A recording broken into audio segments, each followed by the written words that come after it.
مولا صلی وسلم دائما سرمدا علی حبیبک خیر الخلق کلہم۔ باغ جنت کے ہیں بہرے مدح خوان اہل بیت، تم کو مژدہ نار کا اے دشمنان اہل بیت۔ کس زباں سے ہو بیاں عز و شان اہل بیت، مدح گوہے ہے مصطفیٰ مدح خوان اہل بیت۔ ان کی پاکی کا خدائے پاک کرتا ہے بیاں، آیا تطہیر سے ظاہر ہے شان اہل بیت۔ بے اجازت جن کے گھر جبرائیل آتے نہیں، قدر والے جانتے ہیں قدر و شان اہل بیت۔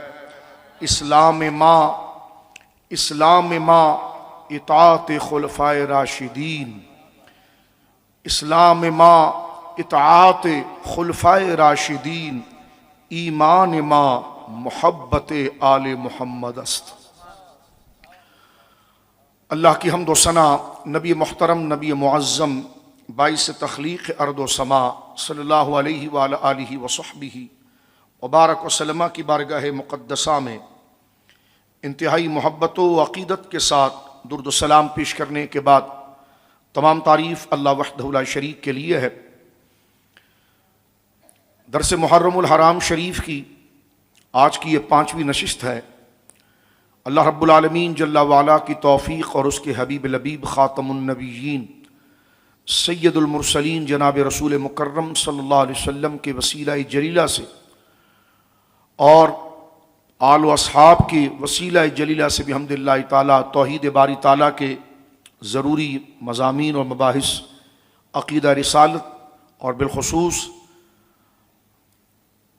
محبت اہل بیت اور عزت صحابہ کے حوالے سے جو اہل سنت و جماعت کا ایک متوازن اور مسلم قرآن و سنت کی صحیح تعبیر کا جو مشرب اور جو اس کا بیان ہے، کل ہم نے بحمد اللہ تعالی اللہ رب العالمین کے فضل و کرم سے عز و شان اہل بیت کے عنوان سے اس پر قدر گفتگو کی، جس میں اہل بیت کے مصداق کون ہے، اہل بیت کن کو کہا جاتا ہے، اور اہل بیت کے اس لفظ کے اندر کیا وسعت ہے اپنے عمومی اعتبار سے اور اپنی خصوصی اعتبار سے۔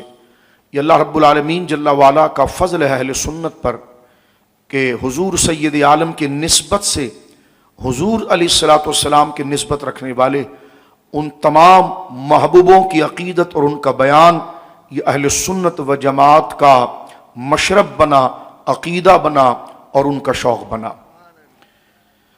کل کچھ اہل سنت و جماعت کے ہمارے اکابر علماء کے اقوال میں نے طلباء، علماء اور بالخصوص اپنی بھائی بہنوں کے سامنے اور خود کی اصلاح کے لیے پیش کیے کہ قرآن و سنت کو جب ہم پڑھتے ہیں تو اس میں کئی 100 مضامین اہل بیت کے فضائل پر موجود ہیں۔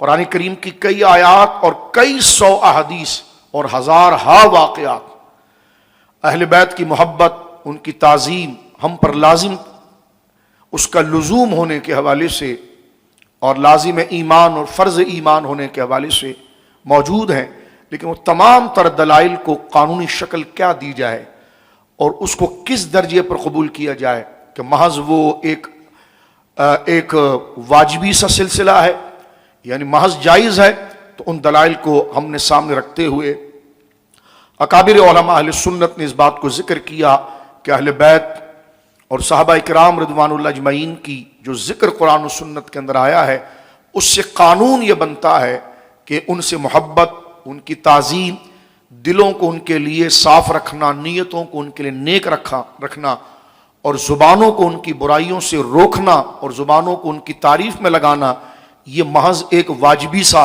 اور جائز ہی نہیں بلکہ یہ ایمان کے فرائض میں داخل ہے۔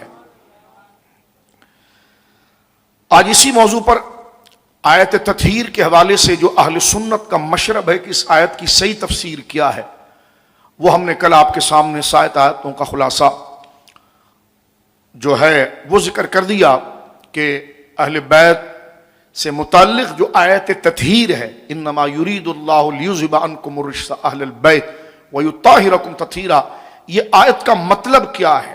پڑھتے ہیں سب ہیں، آیت تطہیر کا ذکر ہوتا ہے، لیکن اس کی علمی شکل کیا ہے؟ تو بحمداللہ تعالی درس محرم الحرام میں کل کی نشست میں اللہ نے یہ شرف عطا فرمایا کہ جو اس کا اصل مقصد ہے تفاسیر کے ساتھ اور امت کے اجماع کے ساتھ ہم نے پڑھا۔ آج الحمدللہ حضرات اہل بیت کے حوالے سے جو ہمارا موضوع قدر و شان اہل بیت، آج دوبارہ بارگاہ اہل بیت میں ہم حاضری پیش کر رہے ہیں، اور ان کے شان میں یہ بڑی مشہور آیت قُلْ لَا أَسْأَلُكُمْ عَلَيْهِ أَجْرًا إِلَّا الْمَوَدَّةَ فِي الْقُرْبَى، یہ دو آیتیں خاص طور پر مقام اہل بیت، اس کے علاوہ بھی کئی آیتیں ہیں لیکن یہ دو آیتیں میرے بھائی بہنوں قرآن کے اندر بہت زیادہ اہل ایمان جب بھی اہل بیت کا ذکر کرتے ہیں تو ان دو آیتوں کو اپنا ماخذ مستدل اور اپنا بیان بناتے ہیں کہ جناب ان دو آیتوں میں اہل بیت کی تعریف بہت بڑی ہے۔ ایک تو آیت تطہیر جس کا ذکر کل ہو گیا، اس کو دوبارہ سن لیجئے گا کہ اس کا مطلب کیا ہے، اس آیت کو کیسے سمجھا جاتا ہے۔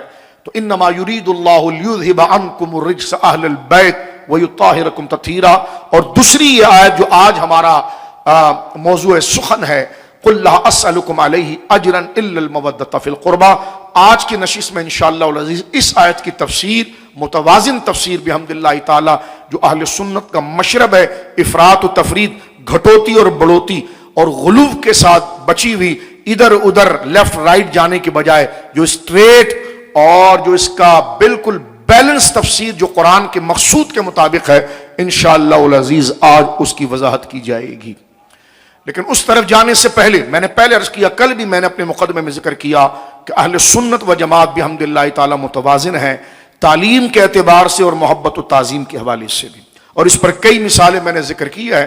جو نوجوان شوق رکھتے ہیں دین کا، وہ ہماری کل کی گفتگو کی تمہید کو دوبارہ سنیں اور اس کو ذرا اپنے ذہن میں بٹھائیں تو ان کو پتا چلے گا کہ یہ صرف اصول سمجھنے سے آپ کی کئی گتیاں سلجھ جائیں گی، اور مشرب اہل سنت کو سمجھنے کے لیے اور صحابہ اور اہل بیت، کیونکہ بندہ محبت کے اندر کبھی کبھی بے لگام ہو جاتا ہے اور ایک ہی طرف نکل پڑتا ہے اور وہ دوسروں کو بھولتا ہے، لیکن شرعی محبت وہ ہوتی ہے جو عقل کے تابع نہیں ہوتی ہے یا طبیعت کا وجدان اور جذبات نہیں ہوتے ہیں، بلکہ اس کو بیلنس رکھنے کا جو میزان ہے وہ قرآن و سنت اور شریعت مصطفیٰ ہے۔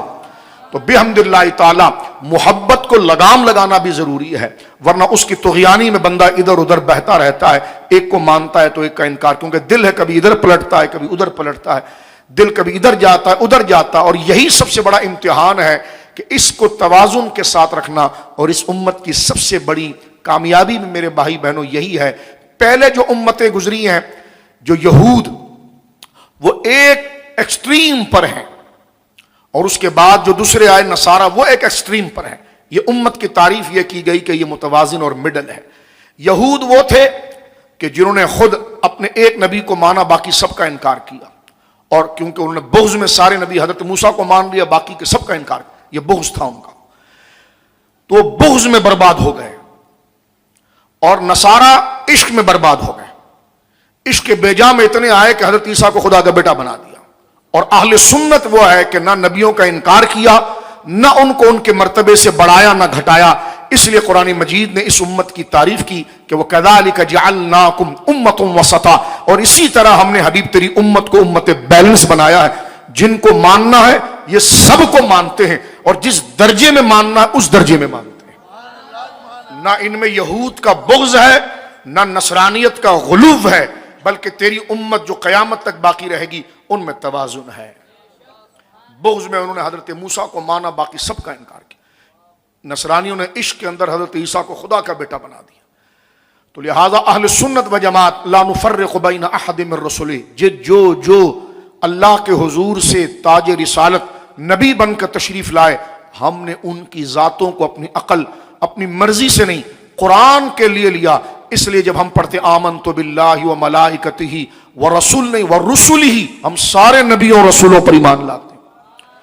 اور جو محبت کی بھی بات آتی ہے تو محبت کا وہی توازن ہے کہ نہ ان میں الوہیت مانتے ہیں، نہ الوہیت کے وہ اوصاف جو مستقلاً استقلالاً ہے قدیماً، نہ وہ مانتے ہیں، اور دوسری طرف نہ اس کو عام لوگوں کی طرح مانتے ہیں جو مسئلہ نبوت میں بشریت کے تقاضے کے اندر بیان کر دیا گیا ہے۔ آج اس آیت کریمہ کی اہمیت اور قدر کی طرف جانے سے پہلے میں چند علماء کے اقوال آپ کے پاس دوبارہ پڑھوں گا۔ کل ہم نے حضرت اعلیٰ حضرت فاضل بریلوی رحمہ اللہ کا بڑا خوبصورت جملہ جس کو لے کر ہم کئی سو صفحے کی کتاب لکھ سکتے ہیں، اور ہمارے مرشد اعظم حضرت قبلہ امام ربانی شیخ احمد سرہندی مجدد فسانی رحمہ اللہ کے مکتوبات شریف سے اور سید المفسرین امام فخر الدین رازی رحمہ اللہ کے قول سے ہم نے بات کی ہے۔ آج اہل سنت کے علم کلام کے عظیم امام حضرت امام آجوری علیہ رحمہ کی علم کلام اور ماتریدی کلام کا شاہکار کتاب الشریعہ الشریعہ للآجوری میں انہوں نے اہل بیت کے حوالے سے جو بات کی ہے، تاکہ پہلے قانون بیان کیا جائے، سانچہ بیان کیا جائے کہ وہ تمام دلائل کس طرح فٹ آتے ہیں، میں آپ کے اسی مبارک خطبے کو شروع کر کے بات کو آگے لے جانا چاہتا ہوں۔ امام آجوری رحمۃ اللہ تعالی علیہ نے اپنے کتاب الشریعہ کے آخر میں بحث اہل بیت پر بڑی تفصیل سے کی ہے، اور آپ نے ایک چیپٹر باندھا ہے۔ میرے بھائی بہن ذرا سنیں، اس لیے کہ نشست آوارگی پر نہیں ہوتی ہے، ہماری محفل الحمدللہ علم کے تناظر کے اندر ہوتی ہے، لہذا جو بات کی جاتی ہے وہ دلائل کے تناظر میں کی جاتی ہے، تاکہ ہماری بہن اور ہمارے بھائی ہوں تو وہ محض کسی عام رشتے میں نہ رہے، بلکہ ان کا علمی لیول مکمل ہو، وہ کہیں پر بات کریں تو اہل سنت کی ترجمانی میں مضبوط بات کر سکیں۔ اسی لیے یہ ریکارڈ اور ساری چیزیں ہوتی ہیں اور آپ کے سامنے سرائے دلائل پڑے جاتے ہیں۔ امام آجوری علیہ رحمت کتاب الشریعہ کے اندر اور جو حوالے دیے جاتے ہیں وہ انتہائی مستند کتاب ہے۔ دوسرے کی کتاب کا حوالہ کیوں نہیں دیتا؟ ہم نے کہا ٹائم ہی نہیں ہمارے پاس۔ ہاں، تو امام آجوری رحمہ اللہ تعالی نے علم کلام اور عقیدے کے بیان میں جو آپ کی کتاب ہے کتاب الشریعہ، اس کے آخر میں جو مباحث اور بحث اور ذکر کیا، اس میں ایک چیپٹر آپ نے باندھا ہے، باب ایجاب حب بنی ہاشم اہل بیت النبی صلی اللہ علیہ وسلم علی جمیع المؤمنین۔ یہ چیپٹر باندھا ہے کہ حضور علیہ الصلوۃ والسلام کے اہل بیت یعنی بنو ہاشم کے ساتھ محبت رکھنا یہ تمام اہل ایمان پر واجب ہے، یعنی یہ چھوٹے گا تو کوئی عمل مقبول نہیں ہوگا۔ نماز میں بھی اس کی ضرورت ہے، زکوٰۃ میں بھی اس کی ضرورت ہے، کلمے میں بھی اس کی ضرورت ہے۔ آپ فرماتے باب و ایجاب، یہ باب اس بیان میں ہے کہ واجب ہے، ضروری ہے، اس کو چھوڑے گا تو بندہ جہنم میں جائے گا۔ ایجاب و حب بنی ہاشم اہل بیت النبی صلی اللہ علیہ وسلم علی جمیع المومنین، فرماتے ہیں کہ اب ہم بحث ذکر کر رہے ہیں اور اس کا ٹائٹل دے رہے ہیں کہ حضور سید عالم کے اہل بیت، اور اہل بیت کا ایک خاص، میں نے کل بات کی تھی آپ کے سامنے، میرے بھائی بہن اس کو سمجھ لیں کہ یہ اہل سنت کا کتنا خوبصورت نکھار ہے اور کتنی خوبصورت سمجھ ہے کہ اہل بیت کا دائرہ جہاں تک جاتا ہے اس کو عام اور خاص دونوں طرف سے مانتے ہیں۔ عام کے اندر جو اہل بیت کا عام پہلو ہے اس میں ازواج مطہرات، مانا کہ یہ الگ بات ہے کہ آیت تطہیر انہی کے لیے اتری ہے، یہ کل ہم نے بات کی۔ حضور سید عالم کے آگے خاندان کے افراد ذکر آئے گا، یہ اس کا بالمعنی عام ذکر ہے، اور اخص کے اندر پنجتن پاک یعنی حضرت مولا مرتضیٰ شیر خدا سیدہ زہرا پاک اور حسنین کریمین رضی اللہ تعالیٰ عنہما، کیونکہ ان کو الگ سے حدیث کے اندر حضور علیہ الصلوۃ والسلام نے خاص کر کے بیان کیا ہے۔ کل کا موضوع آئے گا تو یہی بحث کل کھلے گی، آپ دیکھ لیجئے کہ اہل سنت کو ادھر ادھر جانے کی ضرورت نہیں۔ میں چاہتا تو 7 دن اہل بیت پر آپ سے بات کر سکتا تھا۔ بحمد اللہ تعالی اہل سنت کو خانواد رسول سے اتنی محبت ہے اور اتنا لکھا گیا ہے، لیکن توحید بھی جو ہم نے بات کی ہے وہ بھی اہل بیت ہی کا موضوع ہے، اس لیے کہ توحید باری تعالیٰ عقیدہ رسالت وہ بنیاد ہے اہل بیت کی محبت کی۔ اس لیے تو فرمایا، میں ابھی عبارت پڑھ دیتا ہوں پھر اس کا ترجمہ کر دیتا ہوں۔ عبارت اس لیے پڑھتا ہوں کہ کل کو اگر آپ کو تلاش کرنا ہو تو یہ عربی عبارت لکھیں گے تو آپ کے سامنے کتاب آ جائے گی۔ فرما باب و ایجاب حب النبی، باب و ایجاب حب بنی ہاشم اہل بیت النبی صلی اللہ علیہ وسلم علی جمیع المومنین۔ حضور علیہ الصلوۃ والسلام کی اہل بیت کون؟ بنو ہاشم، اور ان کی محبت رکھنا تمام اہل ایمان پر واجب ہے۔ بنو ہاشم کس کو کہتے ہیں میری بہن بھائی ذرا سن لیجئے۔ ایک مسلمان کو حضور کی محبت کی خاطر حضور کی اہل بیت کی شناسائی، معلومات، ان کی انفارمیشن ہونا یہ واجبات میں سے ہے۔ یہ میں سادی اردو میں آپ سے بات کر رہا ہوں کہ مسلمان ہونے کے رشتے سے حضور کی نسبتوں کا جاننا یہ واجبات ایمان میں سے۔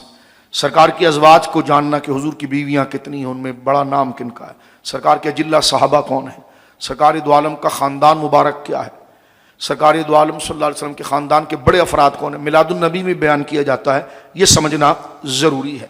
بعض ہم نے کھڑپینچ قسم کے لوگوں کو کہا وہ کالے جو ہے نا وہ سب اماموں کے بارے میں بتاتے ہیں، تو میں نے کہا وہ لڈو کھا لیتے ہیں، ہمارا کون سا عالم ہے جو نہیں بتاتا؟ اب تو نہیں یاد رکھتا تو ہم کیا کر سکتے ہیں؟ یہ آج دوسری نشست ہے، کل 2.5 پونے 3 گھنٹہ ہم نے اہل بیت پر بات کی، اور کیا بتائیں آپ کو؟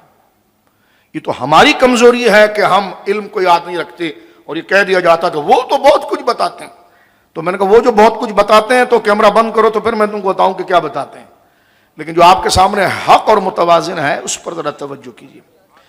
یہاں پر پھر ذرا پیچھے آئیے، آپ کے ذہنوں کے حوالے سے وضاحت کر رہا تھا، امام آجوری نے باب باندھا ہے، چیپٹر باندھا ہے کہ حضور علیہ الصلوۃ والسلام کی اہل بیت، یہ جو موضوع ہے میری ہر بہن کو سننا ضروری ہے، میرے ہر بھائی کو سننا ضروری ہے، ہر بزرگ کو سننا ضروری ہے، ہر بچے کو سننا ضروری ہے، کیونکہ آپ کا پردہ، آپ کا کلمہ، آپ کی نماز، آپ کی عبادت سب کچھ اس سے رکھی ہوئی ہے۔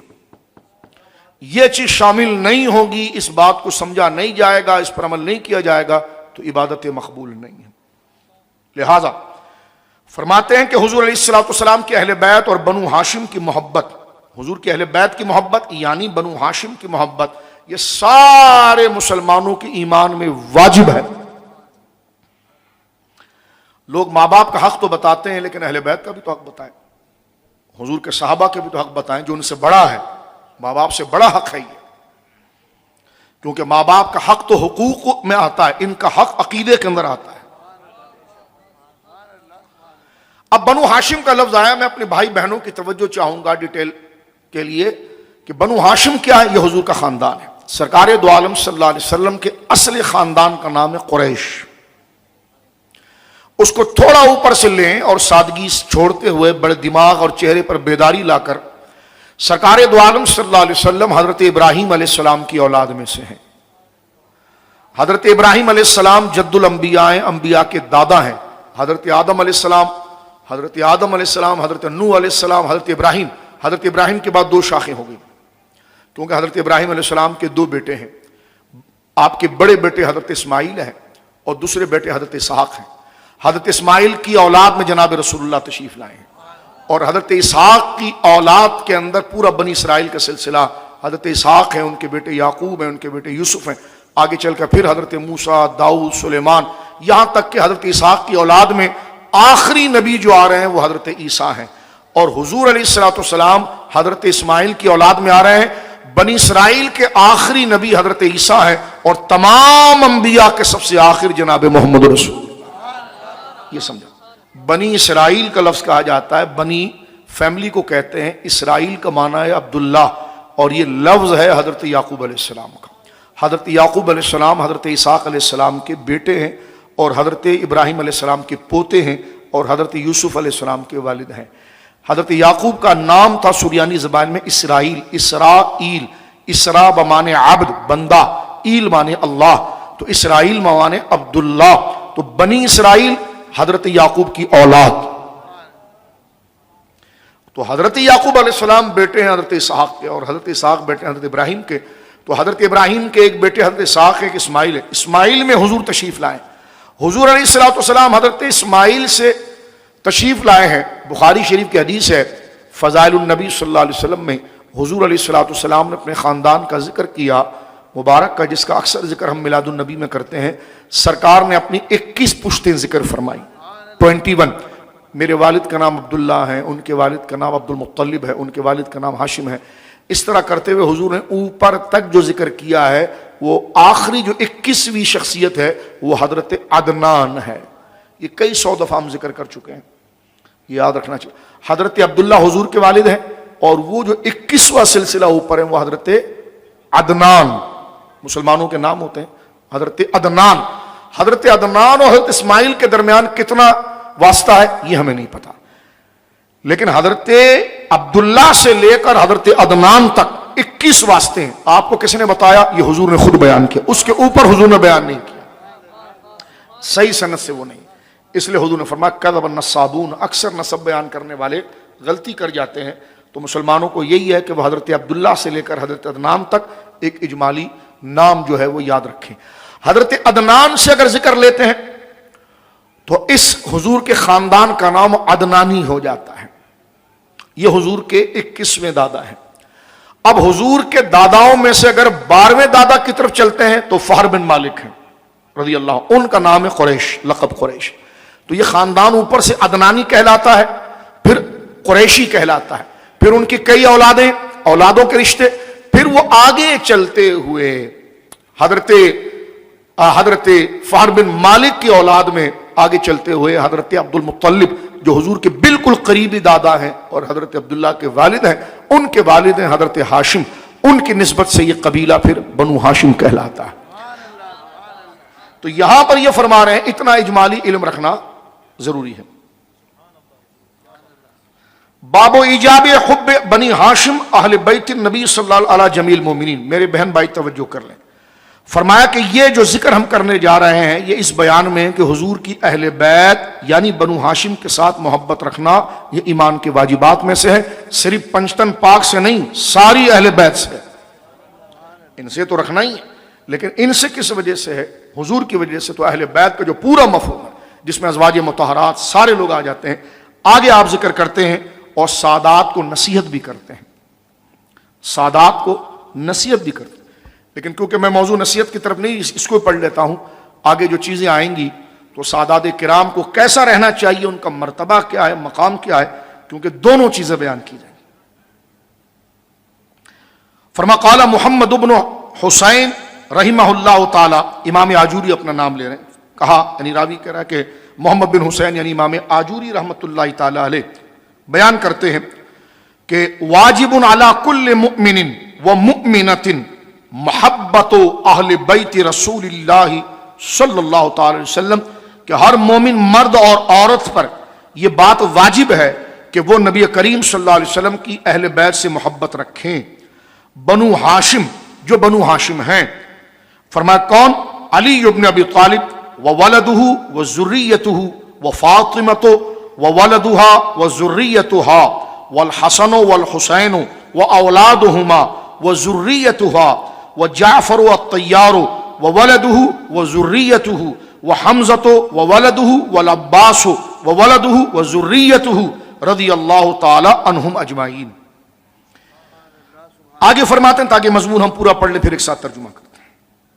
فرما ہؤلاء اہل بیت رسول اللہ صلی اللہ تعالی علیہ وسلم، فرمایا مسلمانوں پر واجب ہے ہر مرد اور عورت پر کہ وہ حضور کے اہل بیت سے محبت کریں، یعنی بنو ہاشم سے، مولا علی سے، مولا علی کی اولاد اور ان کی ذریت سے، سیدہ زہرا پاک سے، زہرا پاک کی اولاد اور ان کی ذریت سے، خاندان حسن و حسین سے اور ان کی ساری اولادیں جو ہیں ان سے اور ان کی ذریت سے، اور حضرت جعفر طیار مولا مرتضیٰ کے بڑے بھائی جو عمر میں حضرت علی سے، کیونکہ حضرت مولا مرتضیٰ 4 بھائی ہیں، بڑے بھائی طالب ہیں، ان سے چھوٹے جعفر ہیں، ان سے چھوٹے عقیل ہیں، اور سب سے چھوٹے مولا مرتضیٰ ہیں۔ طالب کے ایمان کے حوالے سے بدر میں لڑنے آئے اور ان کے ایمان کے حوالے سے گویا کہ کوئی ہمیں وضاحت نہیں ملتی، لیکن یہ جو بعد میں حضرت جعفر اور حضرت عقیل ہیں رضی اللہ تعالی عنہما، یہ دونوں صحابی رسول ہیں۔ اس لیے مولا مرتضیٰ کے والد جن کا نام عبد مناف تھا، ان کو ان کی کنیت ابو طالب سے یاد کیا جاتا ہے، یعنی طالب کے والد، کیونکہ حضرت مولا کے بڑے بھائی سب سے پہلی اولاد جو ہے جناب عبد مناف کی وہ طالب تھی، اسی نسبت سے ان کو ابو طالب کہا جاتا ہے۔ ان کے بعد بیٹے ہیں طالب، کے بعد بیٹے ہیں جعفر، جعفر کے بعد عقیل، عقیل کے بعد حضرت مولا مرتضیٰ شیر خدا۔ تو حضرت مولا تو ہیں ہی، سرکار نے چادر میں لے لیا، لیکن فرمایا کہ واجب ہے ہر مسلمان پر کہ وہ محبت رکھے حضور کے اہل بیت سے۔ اب اہل بیت کے اندر وہ کٹوتی نہ کرے بلکہ سب حضور کی نسبت تو مانے۔ بنو ہاشم اور ان میں حضرت علی ہیں، حضرت علی کی اولاد ہے اور ان کی ذریت ہے، حضرت سیدہ زہرا پاک ہیں، ان کی اولاد ہے اور ان کی ذریت ہے، حسن و حسین ہیں اور ان کی اولاد ہے اور ان کی ذریت ہے، حضرت جعفر طیار ہیں، ان کی اولاد ہے اور ان کی ذریت ہے، حضرت حمزہ ہیں، ان کی اولاد ہے، ان کی ذریت ہے، حضرت عباس ہیں، ان کی اولاد ہے اور ان کی ذریت ہے رضی اللہ عنہم اجمعین۔ اور فرمایا ہؤلاء اہل بیت النبی، یہ سب حضور کے اہل بیت ہے، واجب علی المسلمین محبتہم و اکرامہم و احتمالہم و حسن مدارتہم، مسلمانوں پر یہ بات لازم ہے کہ ان سے محبت رکھیں، ان کا احترام کریں، ان کا خیال کریں اور ان کے ساتھ اچھا سلوک کریں۔ یہ بات آگے فرماتے ہیں والصبر علیہم، ان کے حوالے سے صبر کریں، صبر سے کام لیں، اگر کوئی ایسی بات ہو جائے تو صبر سے کام لیں۔ اور فرمایا کہ وَالدُّعَاءُ لَهُمْ، اور ان کے لیے دعا کرتے رہیں، اہل بیت کے لیے، کیونکہ حضور خوش ہوں گے۔ اگر کوئی آپ کے بچے کو دعا کرے تو فوراً آپ کا دل اس کے لیے نرم ہوتا ہے، تو آپ سرکار کے گھرانے، سرکار کی اولاد کے لیے دعا کریں گے تو سرکار کی نگاہ کرم آپ کی طرف ہوگی۔ کتنا خوبصورت مسلک ہے اہل سنت کا۔ فرمایا وَالصَّبْرُ عَلَيْهِمْ وَالدُّعَاءُ لَهُمْ، ان کے لیے دعا کریں۔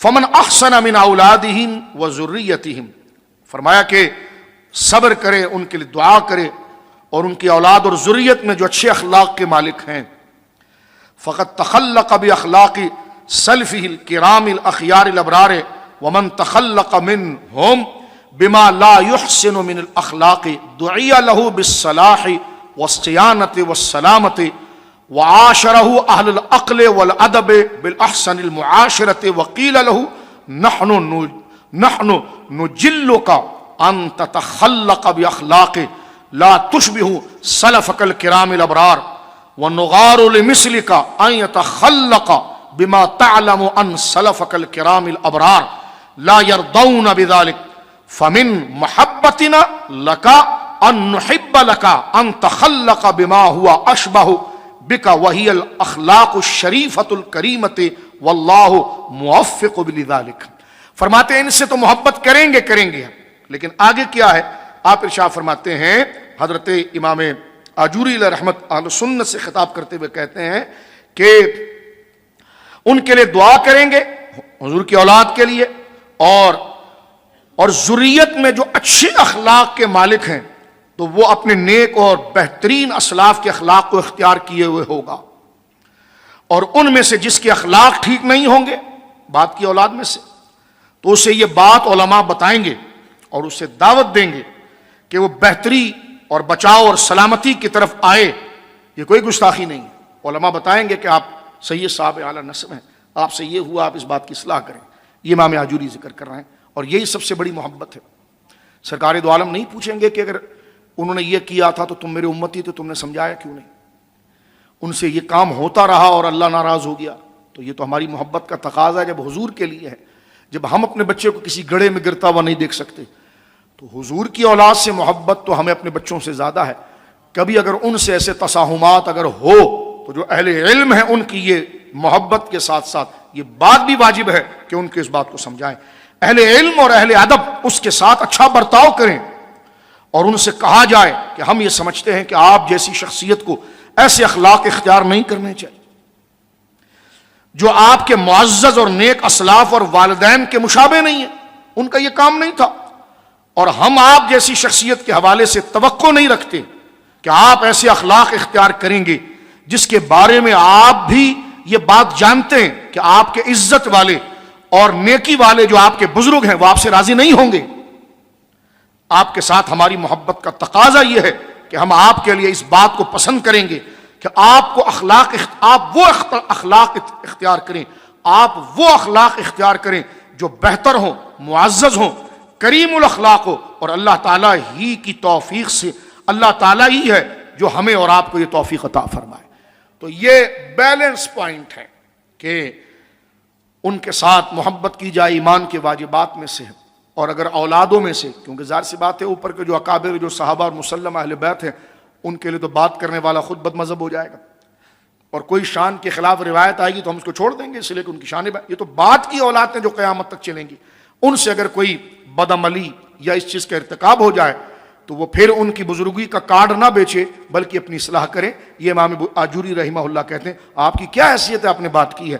ہم نے کہا یہی حضور کی غلامی کی حیثیت ہے۔ جب میں اپنے بچے کو غلط کہتا ہوا غلط اخلاق کے لیے پسند نہیں کرتا کیونکہ مجھے اپنے بچے سے پیار ہے، اس کا نقصان میرا نقصان ہے، تو آپ اس راستے پر چلیں گے تو حضور علیہ الصلوۃ والسلام کا دل کتنا دکھے گا۔ تو میں حضور سے محبت کرتا ہوں اس لیے میں آپ کو یہ نصیحت کر رہا ہوں۔ کتنا خوبصورت بیلنس، اور علم اور شریعت کو فوقیت دینے والی یہ بات ہے۔ تو امام بوصیری حضرت امام آجوری نے یہ بات کی ہے۔ ہمارے مقدمے کی پہلی بحث علم کلام اور ماتریدی کی ابحاث کے اندر یہ سب سے پہلی بات ہے، یہ بہت کم جگہ پڑھی جاتی ہے، اس لیے میں نے دیگر اور باتوں کو چھوڑتے ہوئے قانون آپ کے سامنے پڑھا ہے، اور ہمارے مستند بزرگ سے پڑھا ہے کہ جو ہماری نسبت جو سادات سے ہیں، بزرگوں سے ہیں، ہم ان کے ہاتھ بھی چومیں گے، پاؤں بھی چومیں گے، تعظیم بھی کریں گے، اور اعلیٰ حضرت سے پوچھا گیا کہ جب ان سے کوئی ایسی گویا کہ انحطاط ہو جائے اور غیر شرعی کام ہو جائے تو کیا آپ ان کی اصلاح نہیں کریں گے؟ فرمایا اصلاح کی جائے گی، بلکہ یوں سمجھ لیجیے اعلیٰ حضرت کی عبارت کا مقصد یہ ہے کہ اگر کوئی شخص چوری کرے تو اس پر شریعت مطہرہ نے اس کی چوری کی نوعیت پر الگ الگ سزائیں رکھی ہیں. تو ایسی کسی نے، کیونکہ اعلیٰ حضرت تو نشان ہی ہے، اعلیٰ حضرت فاضل بریلوی رحمۃ اللہ علیہ تو اس دور کے اندر نشان ہے صحابہ اور اہل بیت کی محبت کا. یعنی اگر کوئی کہے کہ آپ مثال پیش کیجئے کہ قرآن و سنت میں سادات سے، سیدوں سے، خانوادہ رسول سے محبت جیسی کرنی چاہیے، ہمارے قریب میں ایسے کوئی بزرگوں کا نام لو، تو جہاں دیگر بڑے بڑے بزرگ ہیں ان میں ایک بڑا نام اعلیٰ حضرت کا ہے کہ جنہوں نے سیدوں کی محبت کی انتہا کو بیان کیا ہے اپنے عمل کے ساتھ. تو اعلیٰ حضرت فاضل بریلوی رحمۃ اللہ تعالیٰ علیہ سے پوچھا گیا کہ ذرا یہ بتائیے کہ جو عام لوگوں کے لیے شریعت کا حکم آتا ہے کہ اس نے چوری کر لی یا شریعت کے کوئی حد کو توڑ دیا تو اس پر تو سزائیں ہیں، اس پر تو سزا دی جائے گی اس کی تو اگر یہی غلط کام اگر سید کر لے تو پھر آپ کیا سزائیں نہیں دیں گے؟ آپ اتنی محبت کرتے ہیں؟ فرمایا نہیں، وہ تو ان کے نانا جان اور شریعت کا حکم ہے، وہ تو نافذ ہوگا، لیکن نیتیں ہماری سزا کی نہیں ہوں گی. نیت یوں ہوگی کہ سید صاحب کے پاؤں میں کیچڑ لگ گیا ہے اور ہم اس گندگی کو صاف کر رہے ہیں. یعنی اس نیت کے ساتھ وہ بات کی جائے گی. انشاءاللہ العزیز آگے جو بات چلے گی ہم عرض کریں گے. میں ایک بات صرف کیونکہ بات تعظیم کی چلی ہے تو یہ بات اصلاح کی آپ کو بتاؤں کہ اصلاح سادات کی کیسی ہے. اعلیٰ حضرت فاضل بریلوی رحمۃ اللہ تعالیٰ علیہ کے جل القدر خلیفہ اور شاگرد ہیں سیدی و سندی ہمارے مولا حضرت قبلہ سید محمد کچوچوی رحمہ اللہ، جن کو محدث اعظم کچوچوی رحمۃ اللہ تعالیٰ علیہ کر. کچوچا مقدسہ ہمارے آقا شیخ الاسلام المسلمین چشتی بارگاہ کی ایک بڑی درگاہ اور عالم ربانی کے علم ظاہر اور باطن کا گویا کہ ایک مرجع شخصیت حضرت سیدنا شیخ اشرف جہانگیر سمنانی سیدنا مخدوم سمنانی رحمۃ اللہ علیہ کی درگاہ شریف وہاں موجود ہے، جن سے سلسلہ مقدسہ اشرفیہ چشتیہ جاری ہوتا ہے. تو حضرت یہ کچوچا مقدسہ جو ہندوستان کے اندر موجود ہے آپ کی درگاہ ہے. تو حضرت محدث اعظم کچوچوی رحمہ اللہ جیلانی اور غوث پاک کی اولاد ہیں، اعلیٰ حضرت فاضل بریلوی رحمہ اللہ کے شاگرد ہیں، اور حضرت شیخ الاسلام المسلمین حضرت سیدی شیخ الاسلام حضرت علامہ مولانا بقیت السلف فخر الخلف حضرت سیدی علامہ مدنی میاں دامت برکاتہم العالیہ کے والد گرامی، شیخ الاسلام مدنی میاں دامت برکاتہم العالیہ کے والد گرامی، اللہ رب العالمین حضرت شیخ الاسلام مدنی میاں قبلہ دامت برکاتہم العالیہ کا سایہ چرخ اہل سنت میں دراز رکھے. آپ کے والد گرامی حضرت محدث اعظم کچوچوی رحمۃ اللہ تعالیٰ جوانی میں تھے، آپ آئے. اعلیٰ حضرت فاضل بریلوی کا ظاہر سی بات ہے تفقہ میں طالب علم جاتے ہیں، کوئی ماہر استاذ ہو جس کتاب کے اندر اس فن میں تخصص کرنے کے لیے صلاحیت کے لیے سفر کرتے ہوئے جاتے ہیں. تو اعلیٰ حضرت کا تو فقہ کے اندر پوری دنیا میں نام تھا، تو یہاں سے چل کر وہ تشریف لے، اور ظاہر سی بات ہے آگے بات بڑھ جائے گی، اعلیٰ حضرت کا تو پورے خانوادے میں نام تھا، کیونکہ بڑے بزرگ جو اوپر آ رہے ہیں اعلیٰ حضرت علی اشرفی میاں رضی اللہ تعالیٰ عنہ وہ اعلیٰ حضرت فاضل بریلوی کے ہم اثر ہیں، جنہوں نے سرکار مفتی اعظم رحمہ اللہ ان کے ہی شہزادے حضرت سرکار کلاں حضرت مختار اشرف رحمہ اللہ تعالیٰ و رضی اللہ تعالیٰ نور اللہ مرقدہ، جنہوں نے سرکار مفتی اعظم علیہ السلام مولانا مصطفیٰ رضا خان صاحب رحمۃ اللہ علیہ کا نماز جنازہ پڑھایا تھا. تو حضرت محدث اعظم کچوچوی رحمۃ اللہ تعالیٰ علیہ اپنی جوانی کی عمر میں اپنی درسیات کو مکمل کرنے کے بعد کچھ کتابیں اور یوں سمجھ لیجئے جس کو کہتے ہیں نا کہ مشق افتاء کی مشق کرنے کے لیے کہ کسی منجے ہوئے مفتی کے پاس بیٹھ کر اس طریقوں کو سمجھا جائے، تو وہ اعلیٰ حضرت کی خدمت میں آئے. خود اپنا واقعہ اب دیکھیں، اصلاح کی بات جو امام آجوری نے کی ہے، میں ایک سادہ سی مثال اپنی بہن بھائی کو بتانا چاہتا ہوں کہ دیکھیں اصلاح کس طرح ہوتی ہے. تو حضرت محدث اعظم کچوچوی رحمہ اللہ کہتے ہیں کہ کیونکہ میری عمر بڑی جوانی کی تھی تو کلاس میں بھی کچھ وقت گزارا، باقی وقت ہم جناب جو ہے وہ پان کی دکان پر گئے، پان بھی کھایا، دوستوں کے ساتھ ادھر ٹہل. تو اعلیٰ حضرت نے دیکھا ہے کہ جناب کلاس کی طرف یا جس طرح محنت کی جاتی ہے سید صاحب وہاں کم نظر آ رہے ہیں، اور یہ نقصان بھی ہے کیونکہ وقت چلا جائے گا تو دوبارہ کیسے آئے گا. تو آپ نے تلامذہ سے یہ کہا، اپنے مریدوں سے یہ کہا کہ جمعے کی نماز میں جب سید صاحب شاہ صاحب یعنی محدث اعظم کچوچوی سید احمد کچوچوی رحمہ اللہ آ جائیں تو مجھے بتانا. اب اعلیٰ حضرت کی مسجد ہے، جمعہ اعلیٰ حضرت فرما رہے ہیں جب امام محمد رضا خطیب اور امام ہوگا تو پیچھے نماز پڑھنے والے کتنے بڑے لوگ. حضرت محدث اعظم کچوچوی کہتے ہیں رحمہ اللہ میں پیچھے صف میں تھا، اعلیٰ حضرت نے نماز ختم کی، کسی نے بتایا کہ حضرت شاہ صاحب موجود ہیں، میں بالکل جوانی پر تھا. کہتے ہیں اعلیٰ حضرت فاضل بریلوی مصلی سے اٹھے جمعے کے بعد آئے اور بھری صف میں میرے ہاتھ کو چوم لیا، ہاتھ کو بوسہ لیا. کہتے ہیں ساری صف نے دیکھ لیا کہ یہ کون نوجوان ہے کہ امام محمد رضا امام اہل سنت وہاں سے چل کر آئے ہیں اور صف میں ان کے ہاتھ کو اعلیٰ حضرت نے چوما ہے. خیر کہتے ہیں جمعہ تو ختم ہو گیا, سب کچھ ہو گیا, لیکن بہار یہ کہ اب میں اگر کسی باغ میں جا کر بیٹھوں تو لائن لگ جائے, سب میرے ہاتھ چومنے لگ جائیں. میں کسی دکان پر چلا جاؤں تو لائن لگ جائے. میں پریشان ہو گیا. حال یہ ہوا کہ باہر جانا چھوڑ دیا. اب سارا ٹائم جو ہے کہ پڑھنے پڑھانے میں رہا. یہ ہے وہ اصلاح کا طریقہ جو اعلیٰ حضرت فاضل بریلوی رحمہ اللہ نے. یہ نہیں کہ شاہ صاحب ہیں تو اب کیا کہیں, چلنے دیجئے, لیکن نقصان ہے اگر وہ علم نہیں پڑھیں گے اور یہ وقت چلا جائے گا تو یہ کس طرح ہوگا. لیکن اعلیٰ حضرت فاضل, یہ جو امام آجوری کی عبارت ہے, اس کی خوبصورت تعبیر اعلیٰ حضرت فاضل بریلوی رحمہ اللہ کے اس عمل میں نظر آتی ہے. آگے چلتے ہیں کہ اہل بیت کی محبت کیوں واجب کی گئی ہے. آج کا درس بھی, کل کا درس بھی, آنے والا بھی زندگی رہے گی تو انشاءاللہ اسی مقام و عظمت کو بیان کریں گے, اپنی سانس تک انشاءاللہ بیان کریں گے. اللہ یہ ذکر ہمارے لیے نزا کے وقت تک رکھے, نزا کے وقت تک رکھے. سرکار امام ربانی کے والد حضرت شیخ عبد الاحد چشتی رحمۃ اللہ تعالی علیہ, امام ربانی کے والد گرامی رحمہ اللہ, حضرت مولانا عبد القدوس گنگوہی رحمہ اللہ تعالی, شیخ چشت, گنگو کے نام سے گھبرانا نہیں, یہ اللہ کے بہت بڑے ولی, وہ تو علاقے کا نام تھا نا. وہاں پر حضرت شیخ طریقہ چشت اور نظامیہ کے سلسلے کی عالی درگاہ جو حضرت مخدوم سمنا یعنی حضرت خواجہ نظام الدین اولیاء رحمہ اللہ سے مخدوم سمنا سے ہوتے ہوئے یہ سہارنپور کے علاقے ضلع گنگوہ کے اندر ایک چشتی سلسلے کے بڑے بزرگ موجود ہیں, حضرت سیدنا شیخ المشائخ شیخ عبد القدوس گنگوہی رحمۃ اللہ تعالی علیہ. آپ کے والد گرامی یعنی امام ربانی کے والد گرامی رحمہ اللہ تعالی مرید ہونے کے لیے ان کے پاس پہنچے تھے. سرکار شیخ المشائخ شیخ عبد القدوس گنگوہی چشتی رحمۃ اللہ علیہ نظامی کے پاس, انہوں نے فرمایا تم نے کتابیں پڑھی ہے, درس نظامی پڑھا ہے کیا؟ نہیں. فرمایا جاؤ پڑھ کر آؤ. تو عمر میں وہ بڑے ضعیف تھے, تو امام ربانی کے والد نوجوان تھے, ان کو یہ خدشہ لائق ہوا کہ میں آؤں, زندگی موت کا تو کسی کا نہیں پتا, لیکن مجھے نہیں پتا کہ میری حضرت سے ملاقات ہو نہ ہو. تو حضرت نے خود فرمایا میں نہ ملوں تو میرا بیٹا رکن الدین میری گدی پر ہوگا, تمہارا حصہ اس کے پاس ہوگا.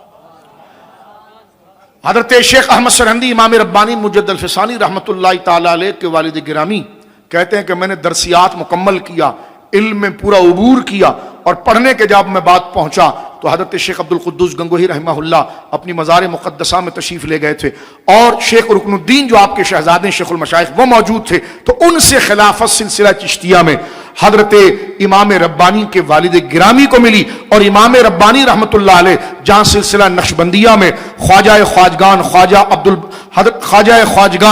حضرت خواجہ باقی باللہ رحمہ اللہ سے سلسلہ نقشبندیہ میں اجازت لیتے ہیں, تو سلسلہ چشتیہ میں اپنے والد گرامی شیخ عبد الاحد چشتی رحمہ اللہ جو آگے سلسلہ نظامیہ اشرفیہ آ رہا ہے وہاں سے اجازت لے رہے ہیں. جب ان کا انتقال ہوا, یہ ڈیٹیل اس لیے بتایا کہ جب امام ربانی کے والد گرامی کا انتقال ہوا, انتقال کا وقت قریب آیا, کس کے والد ہیں؟ اللہ اکبر, کس کے مرشد ہیں؟ اس عظیم ہستی کے مرشد ہیں جن کے بارے میں اقبال نے کہا کہ ہند میں وہ سرمایہ ملت کا نگہباں اللہ نے کیا جس کو بر وقت خبردار. شیخ المشائخ امام ربانی مجدد الفسانی رحمہ اللہ کہتے ہیں کہ میں اپنے والد کے قریب تھا, اور جب میں اپنے والد کے قریب تھا تو میرے والد گرامی نے مجھ سے کہا کہ بیٹے احمد, مجھ پر بار بار یہ واردات ہوئی ہے کہ اگر ایمان کی لذت لے کر دل میں جانا چاہتا ہے تو ذکر فاطمہ کر, ذکر علی کر, ذکر حسن کر, ذکر حسین کر. تو یہ اہل سنت کے وہاں ایمان کی دلیل ہے. اچھا, یہ تو میں نے ایک اور واقعہ آپ کے سامنے پیش کیا, لیکن عقل یہ کہتی کہ ان کی محبت سے ہمارا کیا سروکار, کیوں ہم پر لازم کیا گیا. ایک تو یہ جنت میں لے جانے کی دلیل ہے, دوسرا یہ ہے کہ حضور علیہ الصلوۃ والسلام, بڑی توجہ سے یہ لائن میرے بہن بھائی مجھ سمیت سن لیں, حضرات اہل بیت حضور کی امت کو ان سے محبت, حضور کی اولاد اور خاندان سے محبت, اس لیے اس کا سبق دیا گیا ہے کہ حضور کی اولاد کی محبت سے ان کا کردار امت کے اندر آئے, اور شریعت کی پابندی امت کے لیے آسان ہو جائے اور متبع شریعت ہو جائے. کھچڑا بھی بنائیں, شربت بھی بانٹیں, یہ سب جائز ہے, لیکن عشاء پڑھی تھی اس کا بھی خیال کریں. ان کی محبت کا مقصد ہے کہ ان کی محبت کے ذریعے شریعت کے مشکل مسئلے ان کی محبت کی وجہ سے آسان ہو جائیں, کیونکہ مشکل کام محبوب کی وجہ سے آسان ہو جاتا ہے. ہم کوئی کام کرنا چاہتے ہیں، اس کام پر اگر کسی نے کوئی کام نہ کیا، اس کا کوئی نمونہ، کوئی مثال، اگزامپل نہ ہو تو وہ کام کرنا مشکل ہوتا ہے۔ اب چاہے شہادت ہو یا وقت کے یزید کے سامنے آواز بلند کرنا ہو، بہت مشکل کام۔ ایک ڈان بیٹھا ہوا ہو کرسی کے اوپر، ساری ریاست کا کنٹرول اس کے ہاتھ میں ہو، اور اللہ کے دین کے خلاف بکواس کر رہا ہو، تو ایک عام حسینی حضور کی اس بیٹے کی محبت میں جس نے کربلا والوں کو پڑھا ہے، اس میں یہ جرت آ جاتی ہے کہ سب سے پہلے اللہ رسول کا حق ہے، تو مجھے چاہے مار ڈال، پھانسی پر ڈال دے، میرے خلاف تو سزائیں اور حکومت میں جو کر دے، تو چاہے میرے ٹکڑے ٹکڑے کر دے، لیکن میں شریعت کے خلاف جو تو بات کر رہا ہے تیری زبان کھینچ دوں گا، تیرا راستہ روکوں گا۔ کہے تو بڑا کمزور سا آدمی ہے، تجھے اور رسول کی شریعت کتنی حیا کیسے آ گئی؟ کہ حسین کو پڑھ کر آ گئی، علی کو پڑھ کر آ گئی ہے۔ یہ سنیے میرے بچوں، میرے بھائیوں، میرے بزرگوں، میری بیٹیوں، بہنوں، ماؤں، ان کو پڑھا سیدہ زہرا کو کیوں پڑھا جاتا ہے؟ سیدہ زہرا پاک کی نیازیں کری جاتی اس لیے کہ ہماری بہنوں کو وہ حیا نصیب ہو، وہ شرم آئے کہ ان کو کیا پسند تھا۔ آج تو حال یہ ہے کہ ہم اپنی بچیوں کا نام فاطمہ، زہرا، عائشہ، کتنا مقدس نام، اور یہی رکھنا چاہیے۔ آج بچے پیدا ہو جاتے ہیں، نام لے کر آتے ہیں، تو میں نے کہا پہلے کس افلاطون زبان کا یہ بتائیے۔ کہتے نہیں ہمارے گھر میں آمنہ نام کی بہت بچیاں ہیں، زہرا نام کی بہت بچیاں، فاطمہ نام کی۔ تو میں نے کہا تو ایک اور رکھ لو، جب میدان محشر میں اعلان ہوگا تو کسی ایرے غیری کے نام سے نہیں، جب فاطمہ کا باپ کہہ کر اٹھایا جائے گا تو فرشتے تجھے گھسیٹیں گے تھوڑی۔ نسبت کا ماننے والا ہے تو بیٹیوں کا نام میری ماؤں کے نام پر، امہات المومنین کے نام پر، خانوادہ رسول کے نام پر ایسے غیر نام رکھے جاتے ہیں کہ بے حیائی پر اکثر مبنی ہوتے ہیں، یا اس کا کوئی نام ہی نہیں ہوتا ہے کہ نہ جانے کوئی افلاطونی زبان کا نام ہے۔ لیکن آگے چلتے نام تو یہ رکھنا چاہیے، لیکن نام رکھا تو ان کی تربیت کیسے کی؟ نام رکھنے کا مقصد کیا تھا؟ نام بچے کے کسی کے گھر اولاد پیدا ہوتی ہے، بیٹا یا بیٹی، وہ علماء کے پیچھے بھاگنا شروع کر دیتا، کوئی نام دے دیں، کوئی نام دے دیں، تاکہ وہ چاہتا ہے کہ کوئی نام عزت والا ہو۔ تو وہ عزت والا نام صحابہ کا نام، اہل بیت کا نام، اولیاء کا نام، صالحین کا نام، ازواج مطہرات کا نام، پاک بیویوں کا نام وہ رکھتا ہے۔ رکھنے کی وجہ کیا ہے؟ کہ یہ نام مجھے حیا دلائے کہ میری بیٹی کا نام یہ، میرے بیٹے کا نام پاکیزہ نام یہ ہے۔ تو بندے کو کوئی نہ کوئی تو ایک حیا اور شرم کے لیے یاد چاہیے کہ میں کون ہوں، کیا ہے، تو وہ نام اس کو بے حیائی سے بچاتا کہ ہے عبداللہ، کام شیطان والے کر رہا ہے عبد الرحمن، کام شیطانوں والے کر رہا ہے۔ نام زہرا ہے، فاطمہ ہے، عائشہ ہے، آمنہ، نام کیا کر رہے ہو؟ تو یہ نام تربیت کے لیے ہوتے ہیں، جس طرح یہاں پر بات کی جائے۔ یہ اہل بیت کی محبت ان کے ناموں سے نسبت کیا ہے؟ ایک تو یہ جنت میں لے جانے کا ذریعہ ہے، لیکن جنت میں لے جانے کا ذریعہ جب ہے کہ جب اس کو ہم قبر تک لے جائیں، اور قبر تک لے جانے کی پہلی مشق یہ ہے کہ جو عمل جو ان کو اچھا لگتا تھا وہی ہمیں اچھا لگنے لگ جائے، جو ان کو پسند تھا پوری زندگی، ان مبارک ہستیوں نے، اہل بیت نے، صحابہ نے جس عمل سے، جس بولی سے، جس لباس سے، جس اخلاق سے انہوں نے گویا کہ اس سے نفرت کی ہے، وہ نفرت ہمارے اندر آنی چاہیے۔ تو لہذا اہل بیت کی محبت کی اصل وجہ یہ ہے کہ ان کا کردار ہمارے اندر آ جائے، نام حسنین کے نام پر ہو، نام ائمہ اہل بیت اور صحابہ کرام کے نام پر ہو، لیکن کردار فساق کا ہو، العیاذ باللہ۔ یا یوں سمجھ لیجئے کہ جناب ذکر اہل بیت حسین ابن علی کا ہو لیکن نظام یزیدیت کا ہو، تو ہم ایسے نظام میں شریک نہ ہو۔ خدا سے یہ کہیں یا اللہ کا تختہ پلٹ نہ سکے، کم سے کم اس یزید کی ہم نے تعریف نہیں کی، اس یزید کی ہم نے تعریف نہیں۔ یہ جرت، کیونکہ حسین نام بھی اور کردار بھی ہے۔ حسین اس ایک فکر کا نام ہے کہ وہ سچ ہی کو لے گا، جھوٹ کے قریب نہیں جائے گا، وہ حیا ہی کی طرف رہے گا، بے شرمی کی طرف نہیں جائے گا، وہ اللہ اس کے رسول ہی کی بات کو مانے گا، چاہے اس کے لیے اس کی گردن کیوں نہ کٹ جائے۔ اور یزید ایک بدترین اور فسق کی فکر ہے کہ وہ کبھی حق کی طرف نہیں آئے گا، وہ رب کے حقوق کو پیچھے چھوڑے گا اور بدکرداری کی طرف آئے گا۔ تو میں اور آپ ذکر اہل بیت کر رہے ہیں جو شرف سے خالی نہیں ہے، لیکن کیا حسینیت، وہ پاکیزگی، شریعت کا احترام ہم پر آیا؟ بوڑھے ہو جاتے ہیں، کہتے میں ایک جگہ دعا کرنے گیا، ضعیف سے تھے، اللہ ہمارے حال پر بھی رحم کرے، ان کے حال پر بھی رحم کرے، انتقال کر گئے، اب بالکل ضعیف ہے، تازہ انہوں نے داڑھی شیو کرائی ہے، مجھے کہنے کہ دعا کریں، میں نے کہا پہلے توبہ کر کے آپ داڑھی کی نیت کریں۔ یہ ہندوؤں والا منہ لے جاؤ گے کر. جناب رسول کریم صلی اللہ علیہ وسلم نے کیا فرمایا کہ ہمارے اور کفار کے درمیان جو فرق والی چیز ہے وہ نمازیں، ان میں آگے چل کر یہ بھی کہ مونچھوں کو پست کرنا اور داڑھیوں کو بڑھانا. تو کم سے کم لوگ کہیں واہ بھائی بڑی داڑھی رکھ لی، تو کہا نا کربلا والوں کا ماننے والا ہوں اور وہی سب سے حسین تھے اور کامل تھے. تو مجھے سمجھ میں آ گیا یہ منڈانا تو کوئی یہودیوں کا کام ہے، لیکن چہرہ ایسا بنانا حسینیوں کا کام ہے. او بھائی کچھ کر نہ سکا لیکن ظاہر میں بتا دیا کہ ہوں میں حسین ابن علی کا. اتنی شرم مجھے اور آپ میں ہونی چاہیے اپنے لباس کے ذریعے، اپنے چہرے کے ذریعے. اس سے زیادہ کیا بات کی جا سکتی. تو میں آپ کی خدمت میں بات عرض کر رہا تھا کہ اہل بیت سے محبت کی وجہ میری بہنوں اور میرے بھائیوں وہ وجہ یہ کہ وہ کردار ہمارے اندر آئے. بولو انشاءاللہ آئے گا. نمازوں کی پابندی ہے، شریعت کی پابندی ہے، پردے کی پابندی. ایک ضمناً مسئلہ عرض کر کے پھر آگے حوالے کی طرف میں چلتا ہوں. ایک جگہ میں نکاح پڑھانے کے لیے گیا تو وہاں پر حال یہ کہ بچوں کو آج کل ایک فیشن چل پڑا ہے کہ جو بچیاں ہیں، چھوٹی بچیاں، ان کے آستینیں نہیں ہوتی ہیں، اس طرح کے کپڑے ان کی مائیں ان کے لیے بناتی ہیں. اور کبھی یوں ہوتا ہے کہ جناب وہ بچی کا بطن پیٹ بھی نظر آ رہا ہو، چھوٹی بچی 2 سال 3 سال کی، ٹھیک ہے نا. وہ جناب جو ہے کہ جہاں ہم نکاح پڑھانے گئے تو بچیاں گھوم رہی تھی، تو مجھے دیکھتے ہوئے کراہیت آئی. تو میں نے ایسی اس بچی سے پوچھا نام کیا ہے. تو بچی چھوٹی تھی، 2-3 سال کی، 3-4 سال کی تھی یا 5 سال کی ہوگی. تو وہ سمجھ نہیں پائے تو اس کے ابا داڑھی والے تھے، وہ کھڑے تھے. انہوں نے کہا نام ان کا نام. میں نام نہیں لینا چاہتا، بڑا بزرگ نام، اہل بیت کے اعلیٰ گھرانے کا نام، مجھے ڈر لگ رہا ہے. نام تھا. تو میں نے اس کے باپ کی طرف دیکھا، میں نے کہا نام دیکھ اور اس بچی کا لباس دیکھ. نام تو نے ایسا رکھا ہے جیسے کوئی ہندوؤں، یعنی لباس ایسا پہنایا جیسے کوئی ہندوؤں والا نام ہوگا. شریعت کو پاؤں تلے روندنے والے کسی بدکار کا نام ہوگا. لیکن نام نے اہل بیت کی ان پاک ہستیوں کا لیا ہے کہ جو میدان محشر میں آئے تو نظریں سب جھکا دیں گے. تو آپ نے نام ایسا رکھا، لباس یہ ہے. تو مجھے ہنس کر کہنے لگے مولوی بن کے بہت بڑے، میری تو بچی چھوٹی ہے شاہ صاحب اور مولانا صاحب، یہ مکلف تو نہیں ہے، شریعت کے احکام اس پر تو نہیں آئے. میں نے کہا یہ مکلف نہیں، مکلف تو ہے، تیری بیوی تو ہے، یعنی ان کی عقل تو ہے. اور ہمارے علماء نے لکھا ہے، یہ ہدایہ وغیرہ میں دیگر جگہ پر یہ مسائل موجود ہے. میرا ٹاپک یہ نہیں، ورنہ میں اس پر بات کرتا کہ جو بچہ، جو مرد ہے اس پر سونا پہنانا جائز نہیں.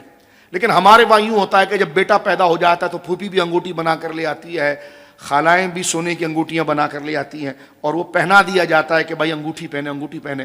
ہمارے علماء نے لکھا کہ بیٹا ہو اس کو انگوٹھی سونے کی نہیں پہنائی جائے گی. کہا گیا جو وہ تو بچہ ہے، کہ پہنانے والا تو مکلف ہے. پہنانے والا تو جس پر شریعت کے احکام آ رہے ہیں. تو یہ بات یہاں پر ختم کر کے آگے چلتے ہیں کہ اہل بیت سے محبت واجب ہے، لیکن اس محبت کی وجہ کیا ہے میرے بزرگوں بھائیوں، کہ ان کے ذریعے شریعت پر عمل ہمارے لیے آسان ہو جائے. یار نماز نہیں پڑھی جاتی، حسین ابن علی نے کربلا میں نماز پڑھ لی، تلواروں کے سائے میں نماز پڑھی. غازی عباس نے تلوار کے سائے میں نماز پڑھی تو بندے میں جرت آتی، شیطان کو ادھر دھکیلتا ہے، چادر ادھر پھینکتا ہے. سردی بھی ہو تو ٹھنڈے پانی سے وضو کر کے آتا ہے. کسی نے کہا یار بڑی مردانگی دکھائی، کہا میں تو پرزا تھا، لیکن کربلا والوں کو سنا تو نیکی کی مجھ میں ہمت پیدا ہو.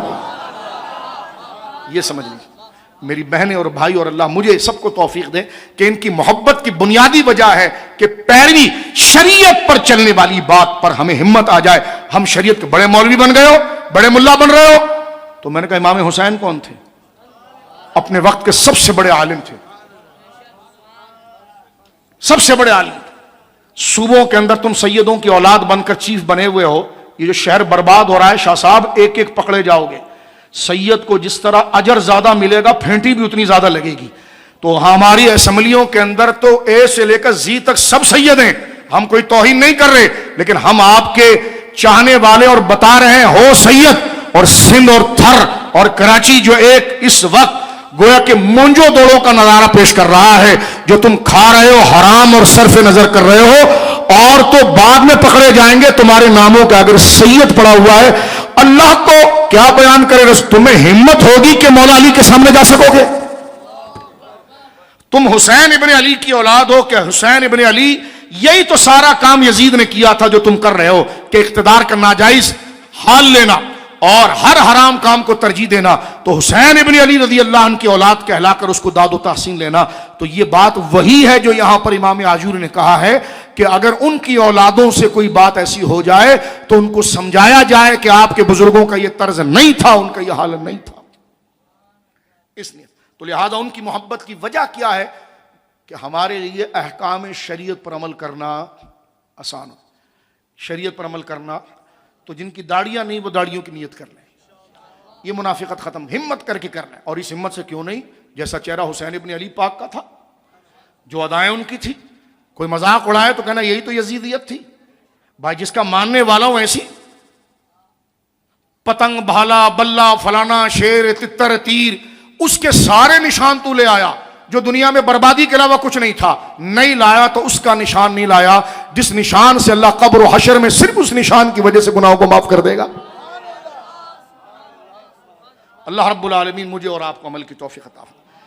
آگے چلنا چاہتے ہیں میرے دوست بزرگوں، میرے سامنے اس وقت علامہ علاء الدین علی بن حسام الدین یعنی امام الہندی، جن کی مبارک کتاب کنز العمال ہے، اس میں آپ نے امام حسن مجتبی رضی اللہ تعالیٰ عنہ سے یہ قول مبارک نقل فرمایا کہ اہل بیت اور صحابہ سے محبت اور تعلق کتنا ضروری ہے. یہ دو اقوال، تین چار اقوال پیش کر کے میں آگے بڑھنا چاہ رہا ہوں تاکہ آپ کو یہ پتا چلے کہ جو تشریح ہم قرآن کی آیت سے کر رہے ہیں وہ مرضی سے نہیں کر رہے ہیں. اس لیے ہم پہلے قانون پڑھ رہے ہیں آپ کے سامنے کہ امت نے آج تک اہل بیت اور صحابہ سے متعلق جو ذکر آیا ہے اس کو یہ سمجھا ہے اور اس سے یہ قانون بنتا ہے. خود مولا امام حسن مجتبی اپنے والد حضرت شیر خدا سے اس روایت کو لیتے ہیں اور سرکار شیر خدا جناب رسول اللہ سے لیتے ہیں صلی اللہ علیہ وسلم.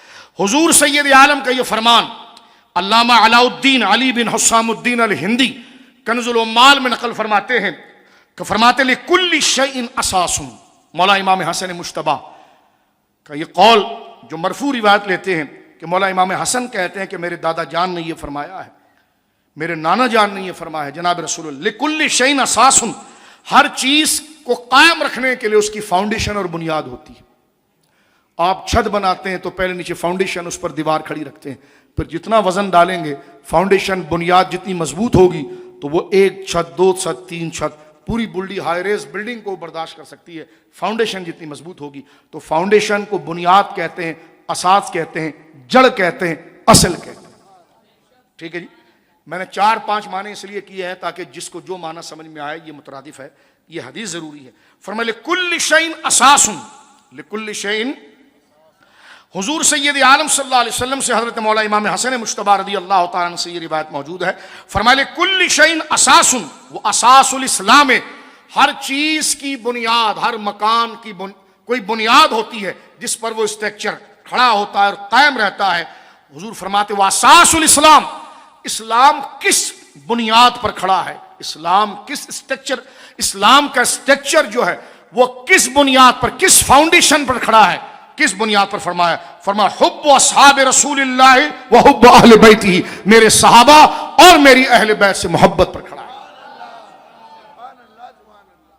اور یہ اللہ کا فضل ہے کہ یہ اللہ رب العالمین نے اہل سنت کو عطا فرمایا. صحابہ کی محبت اور اہل بیت کی محبت یہ بنیاد ہے کس کی؟ اسلام کی. لہذا جو لوگ صحابہ پر تنقید، کلپ اس نے کیا، عمر نے کیا، ابو بکر، تو وہ بنیاد کو ہلا رہے ہیں. اور جب بنیاد میں بم فٹ کر دیا جائے تو پھر پوری عمارت کے پرخچے اڑ جاتے ہیں. سنی سب کچھ کھو سکتا ہے لیکن صحابہ اور اہل بیت پر بات آ جائے اس کو گوارا نہیں کرتا. سنی کیوں بپھرتا ہے ان پر؟ اس لیے کہ سنی جانتا یہ بات ابو بکر اور عمر کی کر رہا ہے لیکن نام ان کا لے رہا ہے لیکن بنیادوں کو برباد کر رہا ہے. اس لیے کہ اسلام کی بنیاد ابو بکر ہے، عمر ہے، عثمان ہے، علی ہے. اس لیے ہمارے علماء نے لکھا وَيَكُفُّ عَنْ ذِكْرِ الصَّحَابَةِ إِلَّا بِخَيْرٍ. جب بھی ہماری اس تمام کلام کی کتابیں اگر آپ پڑھ کر دیکھیں اس میں یہ باتیں موجود ہیں. کل بھی میں نے آپ کے سامنے کئی اقوال پیش کیے ہیں. فرمایا جب بھی صحابہ کا ذکر ہو، جیسے کئی لوگ ہمارے یہاں پر ہیں، آپ پہلی دفعہ درس سن لے ہوں گے، پتہ کچھ بھی نہیں ہے، لیکن اتنا تو پتہ ہے کہ یہ ہستیاں حضور کے صحابہ ہیں یا حضور کے گھرانے کے اہل بیت ہیں. تو اس کے لیے کیا حکم ہے؟ فرمایا بڑے تو بڑے، عام آدمی بھی، عام عورت بھی، مرد عورت. فرمایا وَيَكُفُّ عَنْ ذِكْرِ الصَّحَابَةِ إِلَّا بِخَيْرٍ. وہ اپنی زبانوں کو بند رکھے گا صحابہ کے لیے لیکن کھولے گا تو تعریف میں ہی کھولے گا. اور کوئی بندہ اسے ٹکر جائے کہ یہ کیا جناب معاویہ نے، یہ کیا حضرت عمر نے، جھوٹی بول رہا ہوگا، بنڈر بازیاں کر رہا ہوگا، اپنی تعویل لائے گا، تو حضور نے فرمایا فوراً اس کی طرف دیکھ کر کہنا کہ لعنت اللہ علی شرکم، تیری شرارت پر خدا کی لعنت ہے۔ میں باز آیا اور میں نے کان بند کر لیے، میں حضور کی نسبت رکھنے والوں کے لیے بری بات نہ سوچ سکتا ہوں نہ بول سکتا ہوں۔ کہ نہیں کتابوں میں لکھا ہے، میں نے کہا قرآن میں لکھا ہے، کہ لیکن نہیں کمی نے لکھا، میں نے کہا وہ بھی جہنم میں، اس کی عبارت بھی جہنم میں جائے، ہمیں اس سے سروکار نہیں۔ قرآن نے جن کے مرتبے بتا دیے ہیں تو ہم رسول اللہ کے جنت رسول اللہ، بس کچھ نہیں سننا، کوئی محقق نہیں بننا، جن کا کام ہے، جو علماء کا کام ہے وہ کریں گے۔ تیرے باپ اور تیرے ماں کی کتنی کمزوریاں ان کے جوانی کے عرصے کی ہوگی، دادیوں اور نانیوں کی ہوگی، آج اگر وہ نیک ہوگی تو سننا گوارا کرے گا، ان میں تو تھی۔ لیکن یہ تو وہ ہستیاں ہیں جن کو اللہ رب العالمین جل وعلا کی طرف سے ضمانت آگے عثمان غنی کے یوم پر میں نے تفصیل کے ساتھ بیان کیا، ان سے اگر کوئی تساہمات یا انحطاط ہوا تو رب نے اس کو ذلت شیطان سے تعبیر کیا، فرمایا یہ شیطان کا بہکاوا تھا، ان کی طرف منسوب نہیں کیا۔ یہی الفاظ انبیاء کے لیے بولیں، یہی الفاظ صحابہ کے لیے بولیں، یعنی اللہ رب العالمین جل وعلا نے، کیونکہ ان سے کام اتنا لینا ہے، تعارف ہے، تو فرمایا لکل شیء اساس واساس الاسلام حب اصحاب رسول اللہ وحب اہل بیتہ۔ مولا امام حسن مجتبیٰ کہتے ہیں کہ ہر چیز کی ایک بنیاد ہے، اور اسلام کی بنیاد احترام صحابہ ہے اور محبت اہل بیت ہے۔ یہ قانون سمجھ لیجیے۔ تفسیر خازن میں اگر آپ آ جائیں تو ایک قول میرے سامنے تفسیر خازن کا ہے، علاء الدین علی بن محمد المعروف الخازن کیا کہتے ہیں، یہ اقوال سنتے چلیے۔ فرمایا معدت النبی صلی اللہ علیہ وسلم وکف علی عنہ ومعدت اقاربہ من فرائض الدین وہو قول السلف۔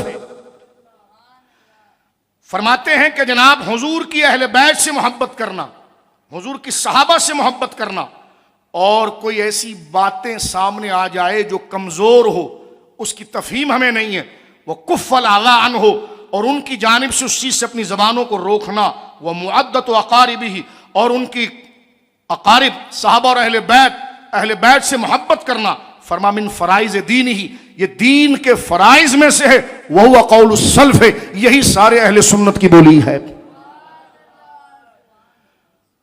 یہاں پر کراچی کے ساتھ ایک بڑی مقدس زمین ہے ٹھٹہ شریف، جو اولیاء کا شہر ہے، بولو سبحان اللہ۔ یہ ٹھٹہ کا علاقہ جسے ہم ٹھٹہ شریف کہتے ہیں اس لیے کہ اس کی نسبت اولیاء کی وجہ سے، وہاں پر کئی اکابر ہمارے نقشبندی سلسلے کے، قادری سلسلے کے بڑے بڑے علماء، 11ویں صدی 1174 ہجری میں وصال کرنے والے شیخ الاسلام المسلمین، اہل سنت کا نابغہ روزگار، امام الزمان، امام العلماء، حضرت سیدنا حضرت مخدوم محمد ہاشم بن عبد الغفور ٹھٹوی رحمہ اللہ تعالی، جسے حضرت مخدوم ہاشم ٹھٹوی رحمۃ اللہ تعالی علیہ کہا جاتا ہے۔ بالکل مکلی قبرستان سے پہلے آپ کو بورڈ نظر آتا ہے، اور آپ دائیں طرف نیچے اترتے ہیں تو شیخ الاسلام آرام فرما رہے ہیں۔ آپ کی کرامات، آپ کی بشارات کل بھی انشاءاللہ آئے گی، میں عرض کروں گا آپ کو۔ حضرت سرکار مخدوم ہاشم ٹھٹوی رحمہ اللہ تعالی، امام العلماء، پکے متسلب حنفی، کشف الرین پڑھ کر دیکھیے مسئلہ رفع الیدین پر ان کی ایک بے نظیر و بے مثال کتاب، فقہ میں بھی بہت بڑا نام، حدیث میں بہت بڑا نام، اہل سنت کے امام۔ 11ویں صدی ہجری میں آپ نے پردہ فرمایا ہے، سندھ کے بڑے بڑے علماء، بلکہ یہاں سے جا کر مکہ مدینہ میں آپ نے علماء کو پڑھایا۔ حضرت محمد ہاشم ٹھٹوی رحمۃ اللہ تعالی علیہ، اہل بیت کی تعریف میں آپ نے پوری ایک کتاب لکھی، وسیلۃ الغریب الی جناب الحبیب۔ اس کتاب کے اندر آپ مقدمے میں ساری حدیثوں کو جمع کر کے حضور کے خانوادے، کیونکہ ہمارا موضوع اہل بیت کی محبت ہے، فرماتے ان احادیث سے معلوم ہوا کہ اہل بیت کی محبت بھی فرائض عین میں سے ہے۔ جیسے عبادات میں نماز فرض ہے، تعلیم کے بھی فرائض ہیں، اخلاق کے بھی فرائض ہیں، تعلیم کے بھی فرائض ہیں، اخلاق کے بھی فرائض ہیں، تعظیم کے بھی فرائض ہیں۔ اخلاق کے فرائض، سچ بولنا ایسے ہی فرض ہے جیسے فجر کی نماز فرض ہے۔ شعبہ جات، ہم ایک فرض کو لیتے ہیں، ایک کو چھوڑ دیتے ہیں۔ فجر تو ہماری ہو رہی ہے لیکن سچ نہیں بول رہے، تو ہم نے عبادات کے فرض کو پکڑا لیکن اخلاق کے فرض کو چھوڑا۔ کیونکہ جس طرح کی آیت اس نماز کی فرضیت پر اتری ہے اسی طرح کی آیت اخلاق میں سچ کی فرضیت پر اتری ہے. تعظیم میں متواتر اور اجماع سے مسئلہ ثابت ہے. تو فرمایا اہل بیت کی محبت، کیونکہ ہزاروں حدیثیں یار جو تواتر مانوی کے درجے پر چلی جاتی ہیں، تو فرمایا کہ جناب اہل بیت خانوادہ رسول کی محبت یہ فرائض عین میں سے ہے اور ان سے بغض رکھنا سخت حرام ہے. اسی طرح صحابہ کرام کی محبت بھی فرائض عین میں سے ہے اور ان سے بغض اور عداوت رکھنا حرام ہے. سبحان اللہ، یہ بیلنس آپ کو کہیں ملے گا تو نسبت رسول کی وجہ سے اہل سنت کے اندر ہی ملے گا. تو اس ترتیب کو بھی اگر آپ دیکھیں تو آپ کے سامنے یہ مسئلہ واضح ہو جاتا ہے. اب یہ اقوال کے ساتھ ہم احادیث کی طرف بڑھ رہے ہیں کہ خود قدر و شان اہل بیت کے اندر یہ مقام اہل بیت کے بیان کی جا رہے ہیں بغیر تشریح اور طلب کے، اس لیے کہ ہم اسی تعبیر اور تشریح کے قائل ہیں جہاں تک شرعی گنجائش ہوتی ہے. یہ نہیں ہو سکتا کہ ایک بات کو لے کر اس میں قلابے ملاتے چلے جائیں اور بات سے بات ملاتے چلے جائیں، اس میں ریوز کی بو آتی ہے اور بندہ بے اعتدالی اور غلوف میں جاتا ہے. اس لیے جو اس کا صحیح مقصد اشارے کے طور پر ہے، یہ تمام روایتوں سے پتہ چلا، کیونکہ ہم حسین بن علی کی بارگاہ میں جا رہے ہیں مولا حسین کی، تو پہلے اپنی نیتوں کو پارسا کر لیں کہ وہ گھرانہ اور وہ کیسے ہیں کہ جب براہ راست کربلا کو ہم ڈسکس کریں گے. تو ابھی صرف وہ قوانین 2 جلسوں میں چل رہے ہیں ترتیب کے ساتھ اور مقدمات کے ساتھ، یعنی الفابیٹ ہیں یہ تمام چیزیں بنیادیں. میرے سامنے اس وقت طبرانی موجود ہے، طبرانی فی الاوسط. اس میں یہ روایت واضح حضرت ابو سعید خدری رضی اللہ عنہ کہ حضور نے اپنے اہل بیت کے بارے میں کیا ارشاد. کل ہم نے 2 حدیثیں پڑھی، حدیث ثقلین، اس میں جنہوں نے غلوف کیا اس کی نفی کی، اور حدیث ثقلین کا صحیح مقصد کیا ہے وہ کل ہم نے بتایا. کیونکہ ہمارا مقصد کوئی نعرہ لگوانا یا شور شرابہ نہیں کرنا تقریر میں کہ بندہ قبر میں جا کر کیا جواب دے. وہی بات کرے جتنی گنجائش شریعت مطہرہ دیتی ہے، وہی حقیقی محبت ہے. اس سے تجاوز کرنا محبت نہیں ہے، گناہ ہے. کل حدیث ثقلین ہم نے آپ کے سامنے پڑھی تھی، انی تارکم، وہ کہہ رہا ہے کہ جناب اہل سنت کے وہاں ثقلین نہیں پڑھی جاتی. میں نے کہا یہ ایسی ہے جیسے چاند کی طرف دیکھ کر تھوکنا. میں نے کہا شروع ہی سے تو یا تو خارجیوں کے ساتھ رہا ہوگا تو وہاں سے گرا تو رافضی میں گھس گیا، تو سنی رہا ہی نہیں ہے.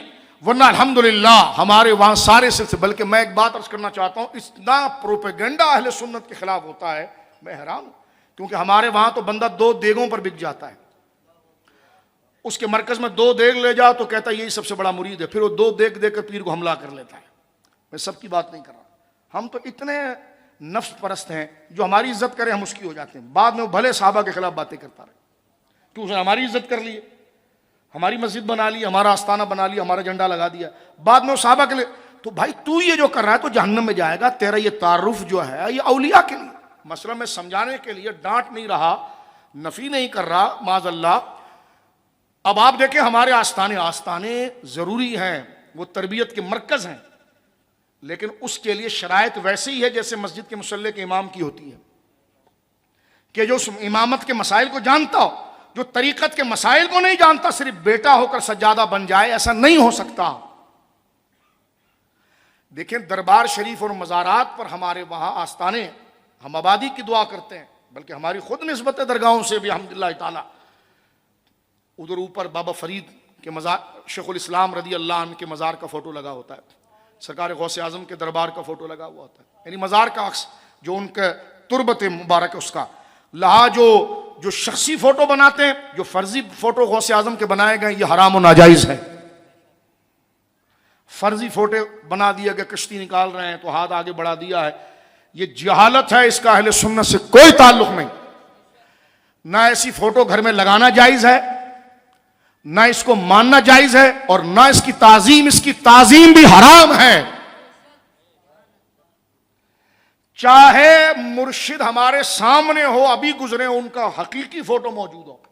غوث پاک کو تو کسی نے نہیں دیکھا، تو فرضی فوٹو، ہرا امامہ پہنا ہوا ہے، داڑھی بھی عجیب سی جو گیا کہ حد شرع سے کم ہے، اور بنایا ہوا ہے کہ 2 زانوں بیٹھے ہوئے ہیں، ہرا جبہ پہنا ہوا، بڑی مشہور تصویر جگہ جگہ دیکھتے ہیں آپ. اور جناب وہ ہاتھ کا اشارہ کر رہے ہیں، ڈوبی ہوئی کشتی نکل رہی ہے. ٹھیک ہے نا، اب یہ ڈوبی ہوئی کشتی نکل رہی ہے. میرے دوستو اس کرامت کے ہم قائل ضرور ہیں. اللہ رب العالمین جل والا خارق عادت ان کے ہاتھوں پر قائم کر دے. جناب جب حضرت اس کے نظائر موجود ہیں، شواہد موجود، جب آصف بن برخیہ کے لیے 3 مہینے کی مسافت پر چیز سامنے آتی ہے اور وہ غیر نبی لا رہا ہے اور ولی لا رہا ہے، اور وہ ولی لا رہا ہے جو سلیمان علیہ السلام کی امت میں ہے، تو حضور کی امت کا ولی تو اس سے زیادہ طاقتور ہے۔ واقعہ ہوا یا نہیں ہوا یہ الگ مسئلہ ہے، لیکن شیخ عبد القادر جیلانی سے ممکن ہے، اس لیے کہ وہ اللہ کے ولی ہے، اور اولیاء پر اللہ رب العالمین اپنی قوت باہرہ کو ظاہر کرنے کے لیے ایسی کرامت اور عزت دین کی ان کے ہاتھوں پر جاری کرتا ہے تاکہ کوئی کنفیوژن نہ رہے۔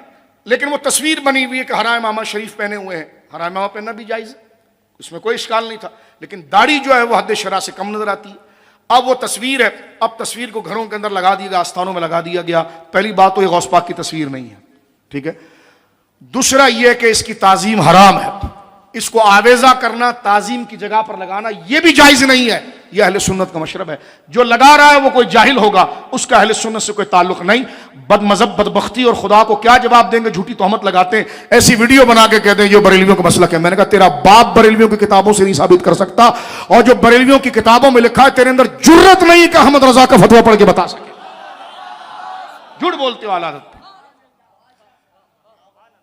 اعلیٰ حضرت واحد شخص ہے کہ جس نے عورتوں کو قبروں پر آنے منع کیا، تھانوی نے اجازت دی ہے۔ جس نے راستہ کھولا، فتح امدادیہ پڑھی ہے، موضوع میرا یہ نہیں ہے، جس نے اجازت دی اس کو تم نے شہنشاہ بنایا ہوا ہے، اور جس نے ہندوستان کے اندر ایک ایک بدعات کا رد کیا، امکان کذب کا مسئلہ میں نے واضح کیا ہے، امتناع نظیر کا مسئلہ واضح کیا ہے، تو جتنی بدعات اعتقادی اور عملی تھی اس کی دھجیاں جس نے اڑائی ہے اور سنت اور عقیدہ قدیمہ کو قائم کیا، ان ہستیوں میں کئی اکابر علماء ہیں، اسی صف میں ایک روشن نام امام اہل سنت امام احمد رضا کا ہے۔ آپ بھی ویڈیو دیکھ رہے ہو، یہ کوئی مشرب نہیں، قبروں کو سجدہ کرنا، طواف کرنا سب ناجائز ہے، کوئی مشرب نہیں ہے۔ تو یہ تصویریں آویزہ کرنا حرام ہے۔ چلو غوث اعظم کو تو کسی نے نہیں دیکھا، آج اگر کسی کے مرشد حیات ہیں، اب وہ انتقال کر گئے تو اپنے آستانے پر ان کا فوٹو لگا رہا ہے، یہ بھی حرام ہے۔ اس کو تعظیم کی جگہ پر لگائے، یہ بھی گناہ ہے۔ اس کی تعظیم کرے، یہ بھی گناہ ہے۔ یہ اہل سنت و جماعت کا مشرب ہے۔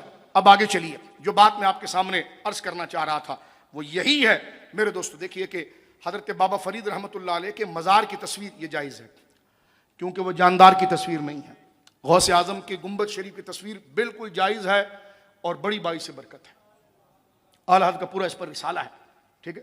حضرت غریب نواز کی گنبد کا آپ لگائیے، بالکل جائز ہے، باعث برکت ہے، اس کو لگانے میں کوئی حرج نہیں۔ اب وہ تصاویر سارے بزرگوں کی لگی ہوئی ہے، لیکن کبھی ہم نے کوشش نہیں کی کہ انہوں نے زندگی کیسے گزاری اور ان کا عقیدہ کیسے رہا اور ان کے معمولات کیسے رہے۔ تو اسی لیے یہ ساری باتیں قانون کے طور پر اہل سنت کی آپ کو بیان کی جا رہی ہے۔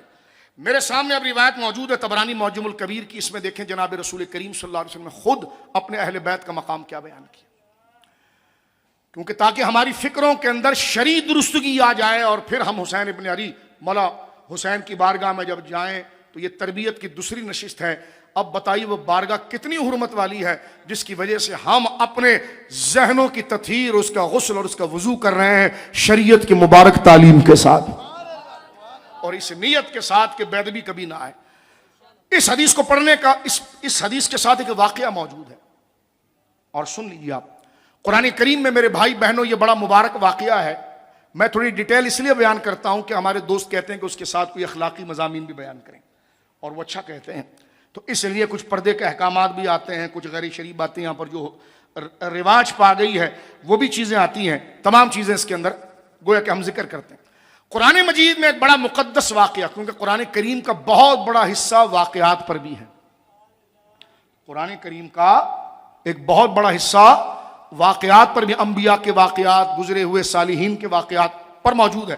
سورہ بقرہ کے اندر کئی واقعات ہیں۔ قرآن میں یوں تو سب سے زیادہ واقعہ حضرت موسیٰ علیہ السلام کا، حضرت موسیٰ علیہ السلام کی قوم کا ایک واقعہ موجود ہے، وہ یہ ہے کہ قوم جو تھی حضرت موسیٰ علیہ السلام کی، یعنی اللہ کی طرف سے ان پر انعامات بے شمار ہوئے، کمانے دھمانے کی کوئی ضرورت نہیں ہے۔ ان کے گھر کے آگے بٹیر کا بھونا ہوا گوشت،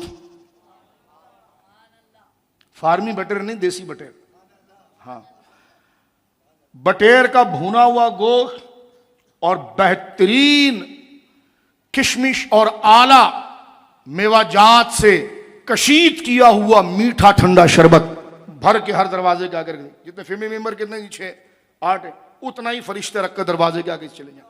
اللہ نے اتنا اللہ نے اتنا انعام کیا. وہ صبح اٹھے کوئی کام دھام کی ضرورت نہیں, گئے باہر, انہوں نے جناب جو ہے کہ وہ گوشت اٹھایا, کھائے, شربت پیا, گھر میں بیٹھے رہے, ہاضمہ بھی ان کا درست, کپڑے بھی نہیں خریدنے, کپڑے بھی بڑھ رہے ہیں, سب کچھ.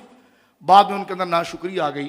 انہوں نے کہا یار ہم تو گوشت کھا کے تھک گئے ہیں, تو ایسا کیوں نہ ہو کہ یہ نہ آئیں, ہمیں پیاز چاہیے, دال چاہیے, اور گویا کہ پیاز دال یہ ساری چیزیں, ککڑیاں چاہیے. ارے اللہ رب العالمین نے فرمایا عجیب بات ہے, ہم تم کو اعلیٰ غذا کھلا رہے ہیں شکر کرنے کی بجائے. تم اس کے مقابلے میں جو کمتر ہیں, اس کے مقابلے میں جو کم, اس کو پسند کر رہے ہو.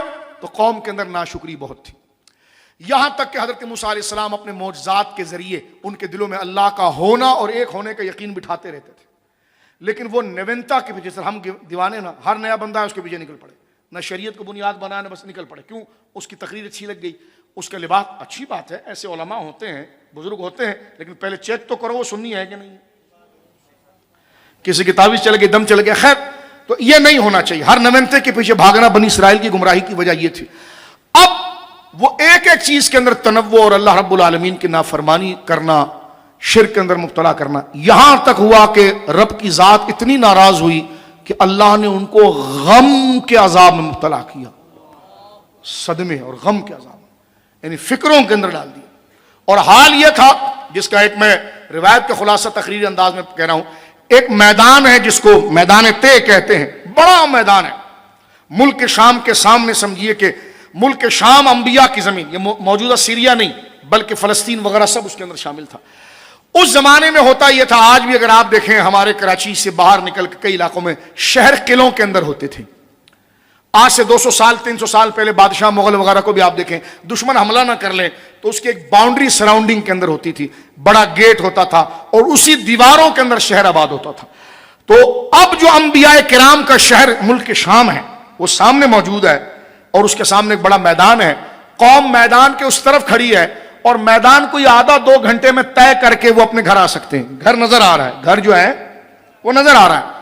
اللہ رب العالمین نے ان کو ایسے غم کے اندر ڈالا, اللہ اکبر, توجہ سنیے, کہ وہ صبح کے وقت نکلتے تھے, گھر بھی نظر آ رہا ہے, زمین پھیلتی چلی جاتی تھی. شام ہو جاتی, یہاں تک کہ وہ بالکل کنارے پر پہنچ جاتے. اب وہ انٹر ہی ہونا جا رہے ہیں تو وہ تھک جاتے, تو ایک دوسرے کو مشورہ کرتے ہیں, یار اب تھک گئے, اب تو آ ہی گئے, صبح اٹھیں گے ہنستے اندر چلے جائیں گے, تو ایسا کرتے ہیں کہ آرام کر لیتے ہیں اور صبح ہم اندر چلیں. صبح اٹھتے تو وہیں پائے جاتے جہاں سے انہوں نے سفر شروع کیا تھا. بعض علماء لکھتے ہیں اپنی تفاسیر میں, تقریر اور تعلیم کے لیے 40 سال گزر گئے. گھر سامنے ہو, امیدیں سامنے ہو, بندہ نہ پا سکے. بعض لوگوں کو پیٹ خراب ہونے کی وجہ سے بدخوابی ہوتی ہے اور خواب لمبا ہو جاتا ہے. ایسے کبھی خواب لوگ ہمیں بتاتے ہیں, چیز کو پانا چاہ رہا ہے لیکن نہیں مل رہی ہے, اٹھتا ہے تو پورا بدن تھکا ہوا ہوتا ہے. آج میری طبیعت ٹھیک نہیں, میں نے خواب ایسا دیکھا کہ میں بھاگتا ہی رہا, ایسا ہوتا ہے, دوڑتا ہی رہا. تو یہ غم جو اپنی امید کو نہ پکڑ سکے اور جو اپنا مقصد اور مقصود ہے اس کو نہ پکڑ سکے, تو اب 40 سال تک ان کو یہ غم لگا رہا. اب وہ چاہتے تھے کہ اللہ رب العالمین ہمیں معاف کر دے اور ہم سے خدا کی قدرت درگزر فرمائے. قرآن کریم کی آیت نازل ہو گئی. شاہ عبدالعزیز صاحب تفسیر عزیز شریف میں اس کا مبارک اشارہ دیتے ہیں, طبرانی میں بھی روایت موجود ہے. اللہ رب العالمین جل وعلا نے ان کی توبہ کے وقت کو قریب کیا جب ان کو مکمل طور پر پتا چل گیا کہ رب ناراض ہے. اب اس میدان کے اندر وہ معافیاں مانگ رہے ہیں, استغفر اللہ یا اللہ معاف کر دے, لیکن کوئی معافی قبول نہیں ہو رہی. لیکن جب وقت مکمل ہوا اور ان کو پوری سزا مل گئی, دماغ ٹھکانے پر آ گیا, اب اللہ رب العالمین جل وعلا نے ان کے لیے ماحول کو سازگار کیا اور ان کو کہا, کیا کہہ رہے تھے میدان میں مجھ سے معافی کے لیے؟ یہ میں مرادی معنی کی تقریر کر رہا ہوں. کیا کہہ رہے تھے؟ انہوں نے کہا یا اللہ کہہ رہے تھے تو ہمیں معاف کر دے, استغفر اللہ. فرما ہاں یہ جملہ جو تم کہہ رہے تھے نا کہ یا اللہ معاف کر دے, یہ یہاں نہیں کہنا, وہ سامنے جو شہر کا دروازہ نظر آ رہا ہے, کہاں کہ اس دروازے کے نیچے یہ دعا کرنا. کہنا یہی ہے, کہنا یہی ہے, بولی یہی ہوگی کہ یا اللہ معاف کر دے, لیکن یہاں نہیں کہنا ہے. وہ میرے محبوبوں کا جو شہر ہے نا انبیاء, ان کا جو دروازہ ہے اس کے نیچے سے گزرتے ہوئے کہنا ہے. یعنی زبان پر یہ ہو کہ یا اللہ معاف کر دے, اور سر پر میرے محبوبوں کے دروازے کے آثار ہو, پھر دیکھو گے کہ تم میری رحمت کیسے برستی ہے. یعنی یہاں پر بتانا مقصود یہ ہے کہ معاف اللہ ہی کرے گا، لیکن اس کی مرضی کی جگہوں پر کرے گا. ٹھیک ہے نا. یہ کہتے کیوں اللہ رب العالمین کراچی میں نہیں سنتا ہے جو بابا فرید کے عرس میں چلے گئے؟ تم اللہ نہیں سن رہا تھا جو تم داتا صاحب چلے گئے؟ اللہ نہیں سن رہا تھا عبدالشاہ شاہ غازی گئے؟ میں نے کہا آپ بھی کچھ گنجے گنجے نظر آ رہے ہیں. کہ لے گا ہاں میں عمرہ کر کے آیا ہوں. میں نے کہا کیوں اس مسجد میں خدا نہیں سن رہا تھا، مسجد حرام گئے؟ میں نے کہا حضرت سننے کا مسئلہ نہیں ہے، وہ سنتا ہر جگہ سے ہے، راضی ہر جگہ سے نہیں ہوتا. تو لہذا مسئلہ ہے راضی ہونے کا. اہل سنت سماعت کا انکار کون کر سکتا ہے؟ اللہ سنتا ہر جگہ سے ہے، راضی ہر جگہ سے نہیں ہوتا. حرم سارا اس کا ہے لیکن بلاتا مقام ابراہیم پر ہے. فرما واتخذوا من مقام ابراہیم مصلی، آؤ میرے حرم کے اندر اس مقام ابراہیم کو مصلی بنا دو. اب مقام ابراہیم سے مراد اگر ایک تفسیر کے مطابق اس پتھر کو مراد لیں تب بھی اہل سنت کا کام ہے، اگر اس سے پورا حرم مراد لے تب بھی ہماری کامیابی ہے. کسی نے کہا اس پتھر کی طرف تھوڑی بلا رہا ہے، تو میں نے کہا مقام ابراہیم کی تو بات ہوئی ہے کہ مقام ابراہیم سے مراد پوری مسجد حرام ہے. میں نے کہا اس سے ہمارا ہی مدعا ثابت ہوا کہ پورا حرم ہے لیکن معنی پہچانا جا رہا ہے، تعارف کرا جا رہا ہے مقام ابراہیم سے. ہم تو اس کو 2 فٹ پر رکھ رہے تھے، تو نے اس کو 2 کلومیٹر پر پھیلا دیا. ہم بات جو کر رہے ہوں تو سمجھ نہیں رہا، پتھر ہو یا پورا حرم ہو اس کو حرم کہہ کر نہیں مقام ابراہیم کہہ کر خطاب کیا جا رہا ہے، محبوب کے نام سے پکارا جا رہا ہے. یہ اہل سنت کا مشرب ہے. تو اب آپ دیکھیے قرآن یہ کہتا ہے ان سے کہا گیا وادخلوا الباب، وادخلوا الباب سجدا، ان سے کہا گیا کہ داخل ہو جاؤ اس دروازے کے نیچے سجدہ کرتے ہوئے. قاضی ثناء اللہ صاحب تفسیر مظہری شریف میں لکھتے ہیں کہ سجدہ کرتے ہوئے کیسے گزریں گے؟ سجدہ جب بندہ کرتا ہے تو وہ تو جھکا ہوا ہوتا، چلے گا کیسے؟ اور اللہ فرما وادخلوا الباب سجدا، داخل ہو جاؤ اس باب دروازے میں سجدہ کرتے ہوئے، اور زبان سے کہو حتۃ نغفر لکم، یا اللہ ہماری خطاؤں کو بخش دے اور ہمیں معاف فرما. تو فرمایا یہاں سے مراد سجدے کی ہیت نہیں ہے، سجدہ ہے عبادت کے معنی میں. تو دل میں رب کریم کی عبادت ہو اور اس کی الوہیت، اس کی عطا، اس کی ربوبیت اور اس کی شان کبریائی کا یقین ہو. سجدہ یہی پیدا کرتا ہے، عبادت کا جذبہ ہو، دل میں عبادت کا جذبہ ہو، اور زبان کے اوپر جو ہے کہ توبہ کے جملے ہو، اور جہاں سے تم گزر رہے ہو وہ باب حتہ، وہ توبہ والا دروازہ ہو. فرمائے 3 چیزوں کو جوڑ دو، جو تم وہ جملہ کہہ رہے تھے نا وہ جملہ وہاں مقبول نہیں ہوا یہاں مقبول ہو جائے گا. تو لہٰذا اس دروازے کو کہا گیا باب حتہ، توبہ کا دروازہ. کس کو جی؟ جو اللہ ہر جگہ سن رہا ہے تو اس کو، تو میں نے کہا اس کو توبہ کا دروازہ قرآن نے کہا. کیا تعبیر کر تفسیر کرتے ہوئے بھاگ جاتے ہیں، اس کا کوئی تفسیر ہی نہیں کرتے. میں کئی تفاسیر ان کے دیکھتا رہا، تفہیم فلاں، تفہیم فلاں، تفہیم فلاں. تو میں نے کہا پہلے فہم لے آئیں پھر تفہیم آئے گی. پہلے خود کا فہم ہو تو پھر آگے تفہیم ہو نا، آگے سمجھائیں. رکھو ذرا، مرد کی طرح اس مسئلے کو حل کرو نا. جو یہاں کہا گیا وادخلوا الباب، یہ کوئی اب آیت ہے معاذ اللہ؟ کیا جملہ کہا جا رہا ہے کہ داخل ہو جاؤ اس دروازے کے اندر سجدہ کرتے ہوئے اور زبان سے کہو یا اللہ ہمیں معاف کر دے. تو وہ دروازے میں ایسی کیا خاصیت ہے؟ اس گراؤنڈ میں کیوں نہیں معاف کرتا؟ کیونکہ وہ دروازہ اللہ کے نبیوں کے شہر کا دروازہ ہے. یہاں سے عقیدہ نکلا کہ جو اللہ والے ہوتے ہیں ان کی نسبت والی جگہ باعث برکت، اللہ کی بارگاہ میں قبولیت اور نیکی میں بڑھانے کا ذریعہ بن جاتی ہے. واقعہ سن لیا آپ نے. اب یہی حضور سید عالم فرما رہے ہیں، یہ میرے سامنے روایت طبرانی کی موجود ہے، اور یہی قول آپ کو شاہ صاحب کی کتاب تفسیر عزیزی شریف کے اندر مولا مرتضیٰ سے ملے گا. اور وہاں جو قول لیا گیا ہے وہ مصنف ابن ابی شیبہ سے لیا گیا ہے. امام بخاری رحمہ اللہ کے دادا استاذ علامہ حضرت صاحب ابن ابی شیبہ مصنف کے نام سے. اور روایت کیا ہے؟ حضور سید عالم صلی اللہ علیہ وسلم کا یہ ارشاد گرامی ہے. میں یہ بلکہ یہ سند میرے سامنے میں پڑھتا ہوں.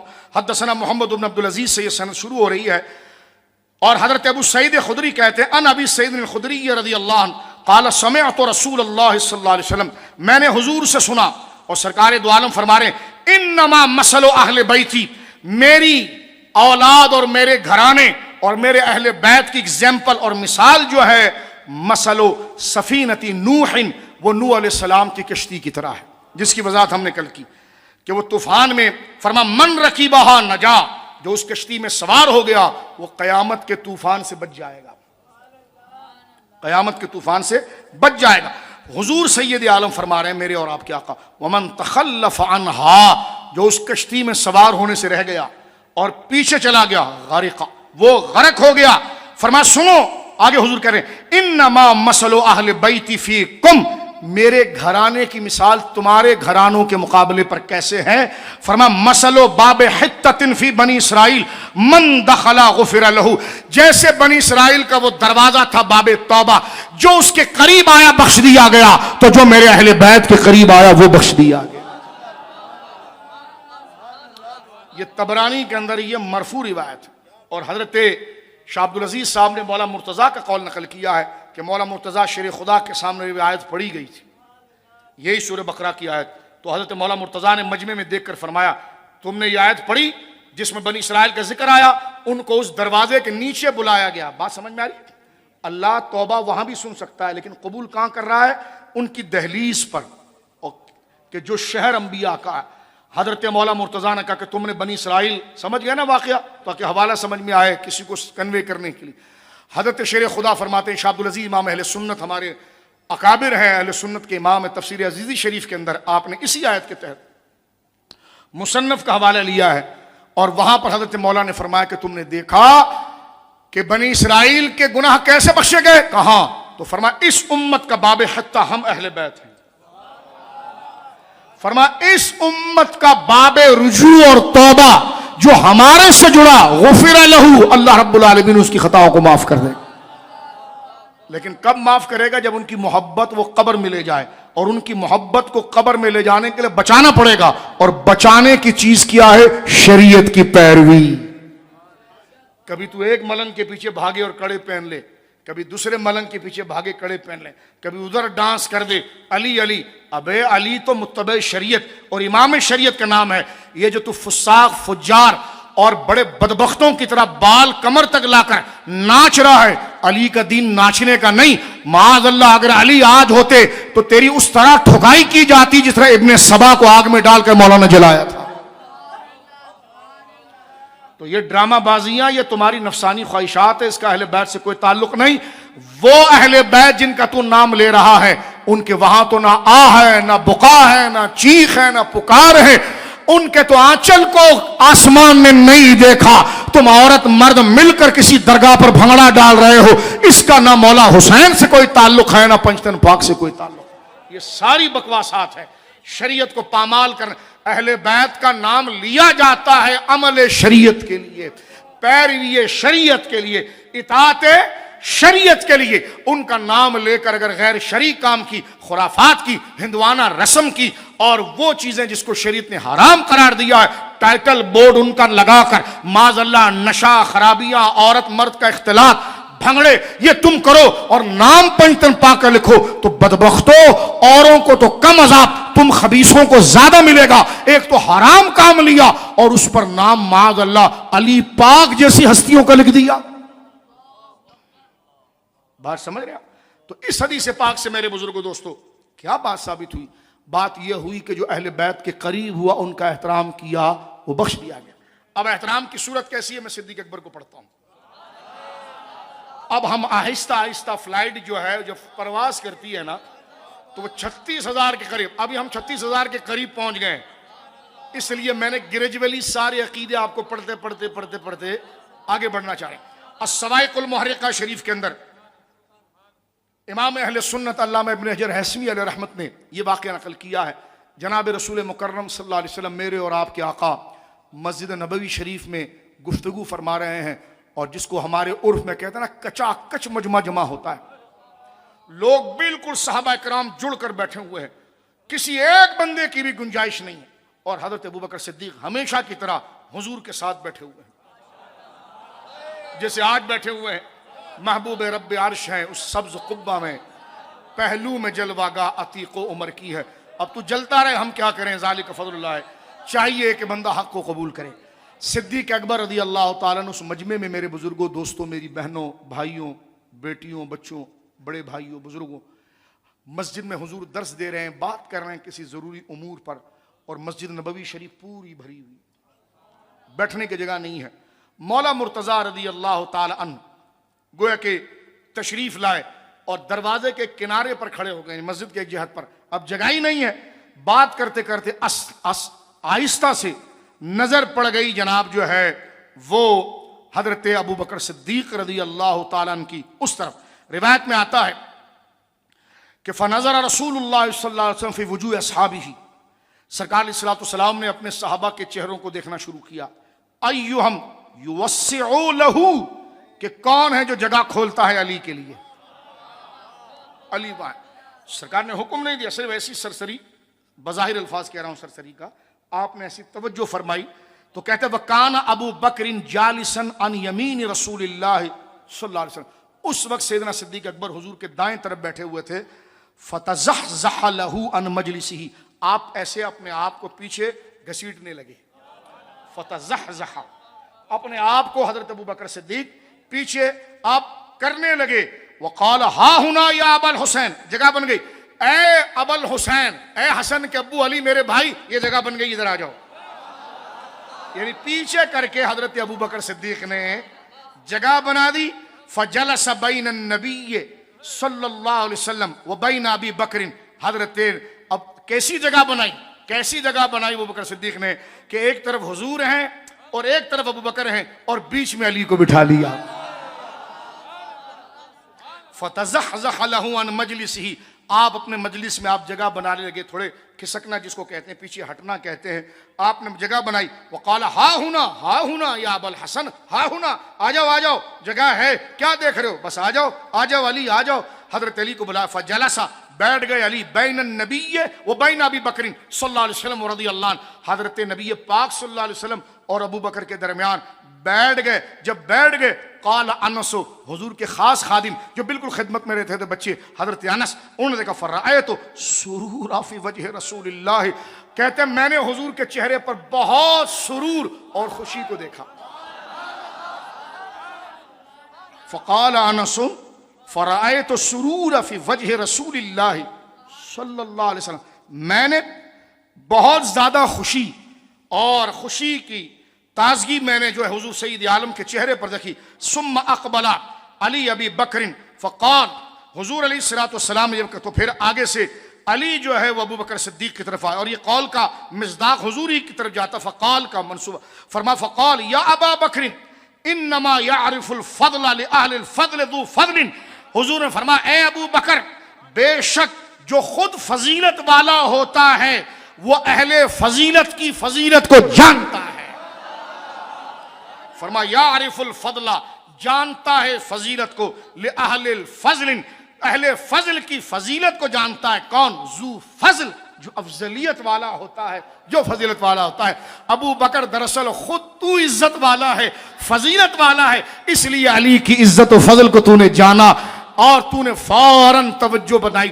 جانتے سب صحابہ فضل والے تھے لیکن وقت میں سبقت لے جانا، فرمایا علی ابو بکر ایسا فضل میں افضل ہوا کہ اس سے کبھی بھی داعیہ میں اشتباہ نہیں ہوتا ہے، یہ فضل کے لیے ہمیشہ تیار رہتا ہے۔ ادھر دو باتیں بڑی قیمتی میں عرض کروں گا آپ کے سامنے، تصوف کی سنیے گا۔ ایک تو دیکھیں یہاں سے یہ بات واضح ہوئی، حضرت ابو بکر صدیق نے حضرت مولا مرتضیٰ شیر خدا کے لیے جگہ بنائی اور حضور نے فرمایا کہ تو خود عزت والا ہے۔ مثال کے طور پر لوگ اچھے کپڑے پہنے، اچھا امامہ باندھے، اچھا سوٹ پہن لیں، اچھے جوتے پہن لیں، اس سے بندہ خاندانی نہیں لگتا۔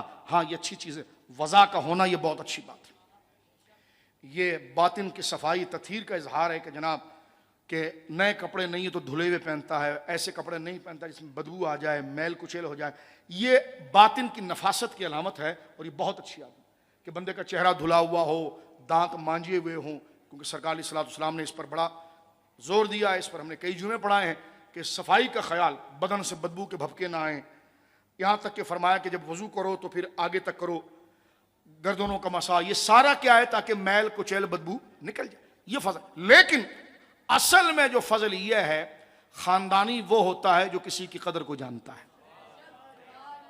کسی عزت والے کی عزت کرتے ہوئے اگر آپ کسی کو دیکھیں نا تو آپ کہیں گے واقعی میں نسلی ہے، اس لیے یہ نیک لوگوں کی عزت کر رہا ہے۔ اور کم نسل وہ ہوتا ہے جو متکبر ہوتا ہے، اور وہ اللہ والوں کی قدر کو نہیں جانتا. لہٰذا جب آپ کسی صاحب عزت، یعنی ایک بندہ عزت کے لائق ہے، علم والا ہے، شرافت والا ہے، اور آپ کو کوئی نہیں جانتا اور آپ بڑے ادب سے اس سے مل رہے ہیں، تو وہاں کیونکہ دو قسم کے لوگ ہوتے ہیں، ایک بالکل غبی اور بھونگا قسم کا ہوتا ہے، وہ موٹی عقل کا، اور ایک باریک عقل کے ہوتے ہیں. وہ آپ کو جانیں گے لیکن سمجھ جائیں گے، آگے کے پوچھیں گے آپ کہاں کے رہنے والے ہیں. کہا کیوں پوچھ رہے ہیں؟ کہا کہ آپ کی ادا بتا رہی ہے کہ آپ کی فطرت بڑی نسلی ہے، آپ کے ماں باپ اور آپ کی خون یا کہیں سے آپ کی تربیت کسی نسلی بندے نے کی ہے، اس لیے آپ عزت والوں کی عزت کر رہے ہیں. یہ ہمیشہ سمجھ. اس لیے اپنے بچوں کو بزرگوں کی عزت، بڑوں کی عزت، مساجد کی عزت، علماء کی عزت، مشائخ کی عزت، خانقاہوں کی عزت، مزارات، اولیاء، صحابہ، اہل بیت، اپنے سے بڑے کا ادب، آگے سے ملنا کیسے، بات کیسے کرنا، یہ اصل میں شرافت ہے. آپ ان کو کاروبار وغیرہ دے رہے ہیں، یہ ثانوی چیز ہے. اصل جو آپ کے نسب اور آپ کے کردار کو باقی رکھے گا وہ ان کا اخلاق ہے اور مزاج ہے. پہلی چیز یہ پتا چلی تو پتا چلا کہ حضرت ابو بکر صدیق کو حضور نے فرمایا، ابو بکر تو خود فضل والا ہے، تو خود خاندانی ہے، تو خود بڑی پاکیزہ فکر والا ہے، اس لیے اوروں کی توجہ نہیں گئی. اور بھی سارے فضل والے، لیکن جو تو نے فوراً کام کر گیا نا، اس کو آگے بتاتا ہوں. فرمایا تیرا فضل اتنا بیدار ہے کہ کبھی سوتا ہی نہیں ہے اور تو کوئی وقت ضائع نہیں کرتا. ہمارے اولیاء، ہمارے بزرگوں نے، شاہ ولی اللہ صاحب نے بڑا پیارا فلسفہ لکھا. دیکھو جب بندہ ولایت پر قائم ہوتا ہے نا تو اس کے قلب پر داعیات آتے ہیں، واردات ہوتے ہیں. تصوف کا ایک قاعدہ ہے جس کو میں موٹے موٹے الفاظ میں کہتا ہوں، وہ تاجدار گوڑا کہا نا کہ چپ رہے مہر علی یہ جان نہیں بولن دی. لیکن یہاں پر حضرت پیر محلی شاہ صاحب کا جو مقام ذکر، حضرت ابو بکر صدیق کا جو مقام ہے، اس میں تاجدار گوڑا اعلیٰ حضرت پیر محلی شاہ صاحب رضی اللہ عنہ کی شعر سے ہم تعبیر لیتے ہیں، اور وہ یہ ہے کہ سنیے، جب بندہ روحانیت یعنی تقوی و طہارت میں آتا ہے، ظاہر سی بات ہے حدیث بخاری کتاب رقاق کی موجود ہے، جب میرا بندہ فرائض پر عمل کرتا ہے اور نوافل کی کثرت کرتا ہے، توجہ ہے، گھور کے نہ دیکھیں، محبت سے دیکھیں، ٹھیک ہے، توجہ سے، اور غور کریں اس بات پر کہ جب حدیث پاک میں حضور فرماتے ہیں کہ جب میرا، اللہ رب العالمین فرماتا ہے جب میرا بندہ فرائض پر عمل کرتا ہے اور اس کے بعد نوافل کی کثرت کرتا ہے تو میرے قریب آ جاتا ہے، میرے قریب آ جاتا ہے، اور اتنا قریب آتا ہے کہ میرے انوار اس کے ہاتھ بن جاتے ہیں جس سے وہ پکڑتا ہے، میرے انوار اس کی آنکھیں بن جاتے ہیں. یہ مرتبہ روحانیت شروع ہو جاتا ہے. یہ بنڈل بازی نہیں بیان ہو رہی ہے، بخاری حدیث کا خلاصہ بیان کر رہے ہیں، کیونکہ اللہ کا قرب جب تک ہمارے اندر سے اندھیرا نہیں جائے گا روشنی نہیں آئے گی. تو فرض نمازوں پر عمل، فرض اخلاق پر عمل، والدین کا ادب، سچ بولنا، اخلاق، بے حیائی کے کاموں سے بچنا، فرائض اخلاق اور عبادات میں جب بندہ اپنے آپ کو، تو یہ ساری گندگی کو صاف کرتا ہے. تو پھر اللہ کے انوار آتے ہیں جس کو بیان کیا کہ میں اس کے ہاتھ بن جاتا ہوں جس سے وہ پکڑتا ہے، میں اس کی زبان بن جاتا ہوں. تو اس وقت سب سے بڑا کمال یہ کہ خطرہ ایک شروع یہ ہوتا ہے کہ دو نیک خیال بیک وقت آئیں گے. مرشد کی ضرورت اصل میں پڑتی اس وقت ہے، یعنی مرشد خاص کی. مرشد عام تو آپ کو شریعت کے مسائل وغیرہ سکھا کر آگے کرتا ہے، لیکن جو اس منصب کا ہوتا ہے مرشد خاص جس کو اعلیٰ نے ذکر کیا ہے، ورنہ تو ہر مسجد کا امام مرشد ہے، ہر آپ کا استاد مرشد ہے، ہر عالم مرشد ہے، وہ مرشد عام ہے جو آپ کو شریعت. لیکن جب اس منزل پر قدم رکھتے ہیں جو حال کی چیز ہے، اس میں مرشد خاص کی ضرورت پڑتی ہے، کیونکہ پھر طالب اور سالک کے قلب کے اوپر انوار اترتے ہیں، نیکی کے دو تصورات آتے ہیں، داعیات. اب اس میں فیصلہ کس کو کرنا ہے کس کو نہیں کرنا ہے، اس بات کو بیان کیا گیا ہے کہ حضور کی صحبت میں شیخین ابو بکر و عمر دونوں رنگ دیے گئے، دونوں کے دلوں پر نیکی اترتی ہے. لیکن حضرت ابو بکر حضرت عمر سے اس لیے بڑھ گئے ہیں کہ داعیات جو اترتے ہیں اس میں کون سا داعیہ مقدم ہے کچھ مؤخر ہے، یہ فیصلہ عمر سے نہیں ہو پاتا ہے اور ابو بکر سے ہو جاتا ہے.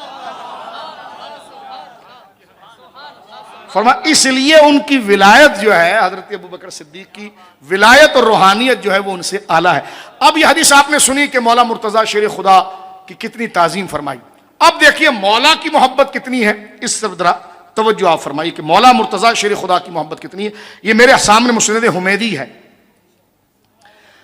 وہاں پر یہ ہے کہ اہل بیت کی محبت کے تناظر میں ہم یہ بات کر رہے ہیں کہ حضور نے فرمایا کہ تو نے علی کی تعظیم کی ابو بکر، دراصل خود تو تعظیم والا ہے، عظمت والا ہے، فضل والا ہے، اس لیے تو نے اہل فضل کی تعظیم کی ہے. ایک بات. اب میرے سامنے مسند حمیدی ہے، یہ امام بخاری رحمہ اللہ کے استاذ ہیں، بلکہ بخاری شریف کو اگر آپ دیکھیں گے نا تو بخاری شریف کی پہلی حدیث انہی امام سے ہے. حدثنا پہلی حدیث جو ہے وہ امام بخاری کے کئی استاذ ہیں نا، ان میں سے امام بخاری نے درجنوں استاذوں سے، ایک استاد آپ کے محمد بن مسلمہ، ان سے حدیث غالباً 52 نمبر پر حدیث نیت آ رہی ہے، انما الاعمال بالنیات. لیکن آپ نے دیکھو امام بخاری کو لوگ معاذ اللہ ناسبی کہتے ہیں، بعض تفضیلی کہتے ہیں انہوں نے ناسبی ہے. تو میں نے کہا اصول کافی پڑھانا بخاری کیوں پڑھاتا مدرسے میں؟ پھر جب تیرے کو بخاری کا طرز ہی نہیں سمجھ میں آتا ہے تو ادھر چلے جا اپنے مدرسے میں، ان کا ختم. بخاری سے جھوٹ الزام ہے. ہر محدث کا ایک اصول و ضابطہ ہوتا ہے حدیث لینے کا. امام بخاری رحمۃ اللہ علیہ کو اہل بیت سے محبت کتنی، ذرا سنیے. حدیث نیت انما الاعمال بالنیات، اعمال کا دور و مدار، بولیے اعمال کا دور و مدار نیت پر ہے. یہ حدیث امام بخاری نے اپنی کتاب میں پہلے مقامات میں 2 جگہ پر لائے ہیں. ایک تو سب سے پہلی حدیث ہے حدیث نیت فاروق اعظم سے. یہی حدیث فاروق اعظم سے لائے ہیں آپ نے غالباً حدیث نمبر 50 یا 52 میں. فرق کیا ہے؟ متن میں تھوڑا سا فرق ہے، لیکن امام بخاری رحمۃ اللہ نے یہ حدیث اپنے 2 استادوں سے سنی ہے. ایک امام حمیدی سے سنی ہے، توجہ کرنا، بڑی لذت والی بات بتا رہا ہوں آپ کو میں. ہے یوں بیان کرتے ہیں سنی داستان اہل بیت، سرکار تاج الشریعہ کے کرم سے میں آپ کو بتا، غور کیجئے. پہلی جو اپنے ایک استاد امام حمیدی سے بھی آپ نے روایت آپ تک پہنچی ہے انما الاعمال بالنیات، اور اپنے ایک استاد محمد بن مسلمہ سے بھی پہنچی ہے انما الاعمال بالنیات. لیکن محمد بن مسلمہ والا جو روایت ہے ان کو بالکل 50-52 نمبر پر کیا.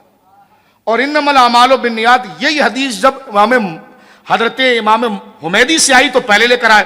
بخاری شروع ہو رہی تو فرماتے حدثنا حمیدی، مجھے حدیث بیان کی ہے میرے استاد حمیدی نے.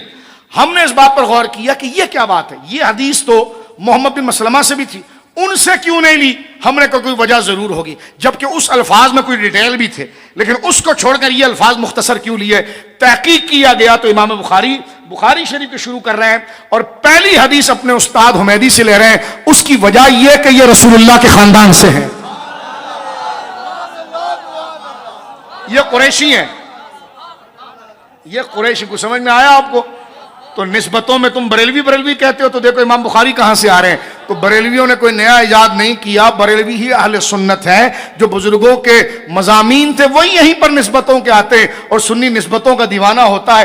جا رہا ہے بس جا رہا ہے. کسی نے نکالا کوئی کاغذ اور اس میں کوئی مٹی تھی، کہ کیا مدینے کی ہے، تو سارا کام چھوڑ کے دیکھنے لگ گیا کہ واہ ذرا ٹھیک ہے، کیونکہ نسبت کیا جی نسبت. تو امام بخاری رحمۃ اللہ علیہ نے، میرے بزرگوں دوستوں بہنوں، یہ حدیث امام حمیدی سے لی. اب میرے پاس انہی کی حدیث کی کتاب، امام حمیدی نے خود ایک حدیث کی کتاب لکھی ہے نا، مسند حمیدی، جیسا مسند حمیدی اور مسند ابی عوانہ کچھ سال پہلے شائع ہوئی. تو میرے سامنے مسند حمیدی ہے. اس سے ایک روایت میں آپ کے سامنے پڑھ رہا ہوں، مسند حمیدی حدیث نمبر 6. تفصیل ہو گئی، اب دوبارہ پھر پیچھے آئے. ایک لمبی سیر آپ کو مکہ مدینہ کی کرا کر دوبارہ بارگاہ اہل بیت کی خوشبو پاتے ہیں. ابھی آپ نے حدیث سنی ہے کہ اہل بیت کی محبت واجب ہے. ٹھیک ہے، دوست کہتے ہیں کہ بہت لمبا چکر لگتا ہے. ہم نے کہا چکر اس لیے لگتا ہے کہ یہ لمحے زندگی میں بار بار نہیں آتے. کیا یہ کرم نہیں بزرگوں کا کہ دوبارہ اسٹیشن پر آ کر پھر اس بس میں دوبارہ سفر شروع کرتے ہیں؟ ذالک فضل اللہ یؤتی من یشاء قالوا سبحانک لا علم لنا الا ما علمتنا انک انت العلیم الحکیم. دیکھیے ابھی تک ہم نے جو سیکھا ہے، آخری باتوں کی طرف ہم چل رہے ہیں. ہم نے جو سیکھا ہے وہ تمام چیزیں کہ اہل بیت سے عشق اور محبت یہ ایمان کے واجبات میں سے. اس پر احادیث سنی اور اس پر پہلا عمل حضرت ابوبکر صدیق کا لیا.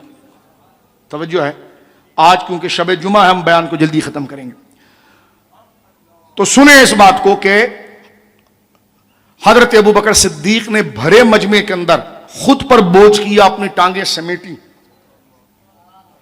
حالانکہ جسمانی حیت کے اعتبار سے آپ کا بدن بظاہر جس کو کہتے ہیں نا بھاری ہونا وہ بھی تھا، لیکن آپ نے اپنے بدن کو سمیٹا. فتزحزح، اور علی کے لیے جواب بنائی اور آواز دی یا ابا الحسن آجا. کیسے لاڑ سے بولا ہوگا، ہائے ہائے. اس لفظ کو میں کہتا ہوں کہ مسجد نبوی کو یادگار بن گیا. کتنا پیارا جملہ ابو بکر صدیق کی زبان سے، یا ابا الحسن. بولو سبحان اللہ. کیا لطافت اور روحانیت ہوگی. انشاءاللہ ان کے صدقے بخش دیے جائیں گے. ابو بکر صدیق کے غلاموں میں آئیں گے. صدیق یہ ضرور کہیں گے کہ یار تم میرا ذکر بڑی محبت میں کہتے تھے. ذرا یہ بتاؤ تم ہم سے کیا چاہتے ہو؟ تو یہ سارا مجمع قیامت کے دن کہے گا ایک دفعہ ہمارے سامنے علی کو کہہ دو نا یا ابو الحسن، بولو سبحان۔ ہم آپ سے یہی سننا چاہتے ہیں کہ علی وہاں بیٹھے ہوئے، ایک دفعہ آپ آواز دے دو نا، اللہ نے نبی کے صدقے سب معاف کر دیا، بخش دیا، ہاں، اور آپ کا سہارا مل گیا، تو آپ بھی خوشی سے کہتے ہو کہ آؤ تم نے ہمارا ذکر بڑی محبت میں کیا تھا، ہاں۔ کسی ظالم کا ذکر کریں محبت سے تو وہ پیار کرنے لگ جاتا ہے، تو یہ کریم ذاتیں یہ غافل کیسے ہو سکتے ہیں؟ اللہ اکبر۔ تو یہ اگر ہم سے کہیں کہ ہاں بھائی بتاؤ اب میں تمہارے لیے کیا کروں، تو یہ سارا مجمع کہے گا کہ ہم نے 5ویں نشست میں آپ کی ایک بات سنی تھی، ہمیں بڑی لذت آئی، ہم تو اپنا نام بھی بھول گئے، جگہ بھی بھول گئے کہ کیا کیفیت طاری ہو گئی۔ ہم یہ کہتے ہیں وہ کیفیت دوبارہ نشہ چڑھ جائے، لیکن وہ آپ سے کتابوں میں پڑھا اور ایک مولانا تھے ان کی آواز میں سنا، نہ ان کی آواز میں کوئی کمال ناقل، لیکن اب آپ کی آواز میں صرف وہ عبارت میں اتنا کمال تھا، تو آج آپ اپنی آواز میں ذرا علی کو پکارے نا یا ابو الحسن، نعرہ حیدری، نعرہ حیدری، نعرہ تحقیق، سبحان اللہ۔ اب آپ دیکھیں اپنے آپ کو انہوں نے سمیٹا اور سمیٹ کر آپ نے جگہ دے دی، تو حضور نے فرمایا، سرکار کا چہرہ کھل گیا اور حضور نے فرمایا اے ابو بکر تو خود فضل والا ہے، اس لیے فضل والوں کو جانتا ہے۔ اب تعریف محبت ہوتی دونوں طرف سے، الحب ہمارے وہاں مشہور ہے الحب جانبین والبغض ہاکذا، الحب جانبین، اگر آپ مجھ سے محبت کریں گے تو کیوں محبت یہ بدلہ ہے، محبت دونوں طرف سے ہوتی ہے اور بغض بھی دونوں طرف سے ہوتا ہے۔ فرمایا الحب جانبین، یہاں سے اتنی محبت ہے کس سے؟ ابو علی سے۔ اب علی کو کتنا پیار ہے، یہ مسند امام احمد، یہ مسند حمیدی میرے سامنے حدیث نمبر 6 ہے، روایت میں آ رہا ہے کہ حدثنی اخی ابن ابی سعید المقری حدثنی اخی عبداللہ ابن سعید عن جدہ عن ابی سعید المقری رضی اللہ تعالی انہ سمع علی ابن ابی طالب، حضرت مولا علی سے سنا گیا، یقول حضرت علی کہتے ہیں حدثنی محدث حدیثا، مجھے جب بھی کوئی رسول کریم صلی اللہ علیہ وسلم کی کوئی حدیث سناتا ہے، لم اسمعہ، جس کو میں نے نہیں سنا، من رسول اللہ صلی اللہ علیہ وسلم، الا امرتہ، تو میں اس کو پھر یہ کہتا ہوں، ان یقسم باللہ، تو خدا کی قسم کھا کر کہہ کہ تو نے یہ حدیث رسول اللہ سے سنی ہے۔ جب میں کوئی بات حضور سے مجھ تک پہنچی جس کو میں نے کبھی حضور سے نہیں سنا، لیکن کوئی ایک بندہ آ کر مجھے میرے دور میں کوفے میں کہتا ہے کہ یہ بات ہمیں پہنچی ہے، تو میں اس سے کہتا ہوں قسم اٹھا کر کہ تو نے دعویٰ کیا ہے نا، تو قسم اٹھا کر کہ کیا تیرے پاس جناب جو ہے کہ اس کی دلیل ہے؟ تو کہتے ہیں کہ میں اس سے قسم اٹھواتا تھا کہ وہ قسم کھائے، ان یقسم باللہ، فرمایا لہو سمع من رسول، کہ تو نے حضور سے سنا ہے، الا ابو بکر، لیکن جب ابو بکر سے مجھے کوئی روایت ملتی میں یہ نہیں کرتا، فإنہ کان لا یکذب، اس لیے کہ ابو بکر صدیق اور سچا ہے، وہ جھوٹ نہیں بولتا۔ اب یہاں پر باب العلم کہہ رہے ہیں کہ میں ہر ایک سے قسم لیتا ہوں۔ ملا تفضیلی کہنے لگا صدیق اکبر کون ہوتا ہے؟ میں نے کہا سب سے بڑا سچا وہی ہوتا ہے کہ علی سب سے قسم لے کر پوچھتا ہے، اور ان سب میں جس سے قسم نہیں لیتا وہ ابو بکر ہے۔ تو سچے تو سب تھے لیکن اکبر ابو بکر تھا۔ یہ حدیث بتا رہی ہے کہ علی کی نظر میں صدیق اکبر اگر کوئی ہے تو ابو بکر صدیق ہے۔ یہ جانبین سے آپ دیکھیں۔ فرمایا میں حدیث روایت کرتے ہوئے کہ حضور سید عالم صلی اللہ علیہ وسلم، میں نے خود حضور علیہ السلام سے حدیث نہ سنی ہو تو اس سے کہا جاتا کہ اللہ کی قسم اٹھا کہ تو نے حضور سے حدیث سنی، سوائے ابو بکر صدیق کے، اس لیے کہ وہ غلط بیانی نہیں کرتے۔ یہ حضرت سیدنا علی شیر خدا رضی اللہ تعالیٰ عنہ کا عمل ہے، نظریہ ہے۔ آخری ایک روایت پیش کر کے میں بات کو ختم کرتا ہوں۔ اہل بیت سے تعظیم کتنی، ابھی تو ہم اہل بیت کے عمومی مفہوم میں آ رہے ہیں، ابھی تو مولا مرتضیٰ حسنین کریمین رضی اللہ عنہ کی بارگاہ کے خصوص کی طرف آ رہے ہیں۔ اس میں عموم میں دیکھیں سرکار کے چچا حضرت عباس پر، کل عموم کا ایک تھوڑا سے ہم پہلو ذکر کریں گے۔ میرے سامنے اس وقت مسند امام احمد موجود ہے اور ایک واقعہ اس میں موجود ہے۔ سرکار کے چچا حضرت عباس، حضور کے بڑے عظیم چچا، سرکار ان کا اتنا ادب اور تعظیم فرماتے تھے۔ سرکار دو عالم صلی اللہ علیہ وسلم ان کی بہت تعظیم اور محبت فرماتے تھے، اور حضور نے یہی کہا تھا کہ بندے کا چچا اس کے مثل باپ ہوتا ہے۔ صحابہ کرام رضوان اللہ اجمعین جب کوئی بات حضور سے منوانا چاہتے یا حضور کی توجہ کو اپنی طرف مائل کرنا چاہتے تو حضرت عباس کو آگے کرتے تھے کہ حضرت عباس وہ بات کریں۔ اور حضور علیہ الصلوۃ والسلام سے بات کریں. تو حضرت عباس حضور کے چچا ہیں. ایک دفعہ وہی مسئلہ جو فتح مکہ کے لیے جب حضور علیہ الصلوۃ والسلام نکلے ہیں 10,000 صحابہ کو لے کر, تو پروٹوکول آفیسر جو آگے ہیں, کیونکہ دستے بنا دیے گئے کوئی تخریب کاری نہ کرے, تو سرکار دو عالم صلی اللہ علیہ وسلم جو ہے وہ 10,000 صحابہ کے بالکل قلب درمیان میں تھے, اور حضور کو جس نے صحابہ نے گھیرا ہوا تھا وہ انہوں نے لوہے کے اوزار پہنے ہوئے تھے پورا, اور ان کے ہاتھوں پر ہری پٹی بندھی ہوئی تھی. فتح مکہ میں آپ سنتے رہتے ہیں, اور وہ علامت تھی کہ اس کے درمیان حضور موجود ہیں, اور سرکار علیہ الصلوۃ والسلام مکہ کے اندر تشریف لا رہے ہیں صحابہ کے ساتھ, اور ان کے پروٹوکول آفیسر جو ہے وہ حضرت عمر ہیں. روایت میں آتا ہے کہ جب پہاڑی سے حضور اترتے تھے تو حضرت عمر کی ایک شیر والی آواز آتی تھی, آہستہ آہستہ. کہتے ہیں لاؤڈ اسپیکر کا تو دور نہیں تھا, لیکن حضرت عمر کی آواز ایسی ہوتی تھی کہ پورا لشکر کے اوپر ایک دھمک ہوتی تھی کہ آہستہ چلیے, آہستہ چلیے. تو اس وقت ابو سفیان ایمان نہیں لائے تھے نا, حضرت معاویہ رضی اللہ عنہ کے والد اس وقت ایمان نہیں لائے تھے, اور ان کو پتہ چل گیا تھا کہ حضور آ رہے ہیں, تو وہ حضور سے معافی کے لیے پہنچے. اور ظاہر سی بات ہے وہ قریش کے سردار تھے, تو حضرت عمر رضی اللہ تعالیٰ عنہ کو دیکھ لیا کہ حضرت عباس اپنے خچر پر بٹھا کر, خچر بھی حضور کا تھا, خچر مبارک درازگو شریف, اور لے کر جا رہے حضور سے ملانے کے لیے. تو حضرت عمر داڑے پکڑنے کے لیے, کیونکہ آپ کی ذمہ داری تھی. لیکن ہر چوکی والا جہاں سرکار نے قیام کیا ہوا تھا, ہر چوکی والا راستہ چھوڑ دیتا تھا, کیونکہ حضور کے چچا ہیں اور نشانی کے حضور کے دراز گوشت پر سوار ہے. اور پیچھے جناب جو ہے کہ وہ کپڑا لپٹے ہوئے ابو سفیان بیٹھے ہوئے ہیں. دیکھ لیا حضرت عمر نے تو ہاتھ بڑھانے کے لیے آگے دوڑے, اس سے پہلے کہ وہ پکڑ لیتے, کیونکہ ذمہ داری تھی کہ میں قریش کے سردار کیسے آ گیا ادھر, اور یہ عباس کیا کر رہے ہیں. تو حضور جس خیمے میں تھے تو وہاں پر جب داخل ہوئے تو ڈائریکٹ حضرت عباس نے داخل ہونے کے ساتھ حضور سے کہا, حضور جس کو میں امان دوں ان کو آپ امان دے رہے ہیں. حضور نے کہا, فرمایا میں ابو سفیان کو امان دیتا ہوں. فرمایا چچا جس کو آپ نے امان دی میں نے امان دی. پیچھے سے حضرت عمر پہنچے, حضرت عمر نے سن لیا کہ سرکار نے اجازت دی ہے, تو تلوار اندر رکھ لی اور خاموش ہو گئے. یعنی تلوار سے مراد یہ کہ جو آپ آئے تھے خاموش ہو گئے. اس نے میں حضرت عباس, ظاہر سی بات ہے جب ایسا ہوتا ہے تو تقاضا بشری کے اعتبار سے کچھ سانس بھی پھولتی ہے, کچھ تو ہے یہ بڑوں کے اعتبار سے. تو حضرت عباس نے حضرت عمر رضی اللہ, دونوں قدم برابر کے تھے, تو تھوڑا سا کندھے کو اشارہ کر کے کہا, کیا تو نے, کیونکہ ابو سفیان جو ہے وہ ہمارے قبیلے کا ہے, ہمارا جزات ہے. اب یہ بات تھوڑی چھیڑی تو حضرت عمر رضی اللہ تعالیٰ رو پڑے حضور کے سامنے. حضرت عمر تو عاشق, اور حضرت عباس کا ہاتھ پکڑ کے کہا, اے عباس تو کیا بات کرتا ہے, یہ تو میں حضور کے انتظار میں تھا کہ سرکار نے ذمہ داری لگائی تھی, ورنہ سن میرا باپ اگر خطاب کلمہ پڑھتا, میرا باپ اگر خطاب کلمہ پڑھتا مجھے اتنی خوشی نہیں ہوتی جتنی خوشی عباس تیرے کلمے میں پڑھنے میں ہوئی, اس لیے کہ تمہارا کلمہ پڑھنے سے حضور سید عالم صلی اللہ علیہ وسلم خوش ہوئے. تو حضرت عباس نے فوراً حضرت عمر کو چھاتی سے لگا لیا. یہ محبت کی بات ہے, اور جب تک یہ چھوٹی موٹی تلخیاں بظاہر نہ ہو تو محبت نکھر کی بھی تو نہیں آتی. اب اس کے پیچھے پڑا نہیں جاتا, یہ سنی ہے جو اس سے پاکیزہ مقصد نکالتا. ٹھیک ہے. حضرت عمر رضی اللہ تعالیٰ کا دور خلافت ہے, حضرت عمر رضی اللہ تعالیٰ کا دور خلافت ہے. اور حضرت عمر کیسے مضبوط اور مربوط اور ایک سنجیدہ ایڈمنسٹریٹر ہے, ذرا بھی نا انصافی ان کے سامنے گوارا نہیں ہے.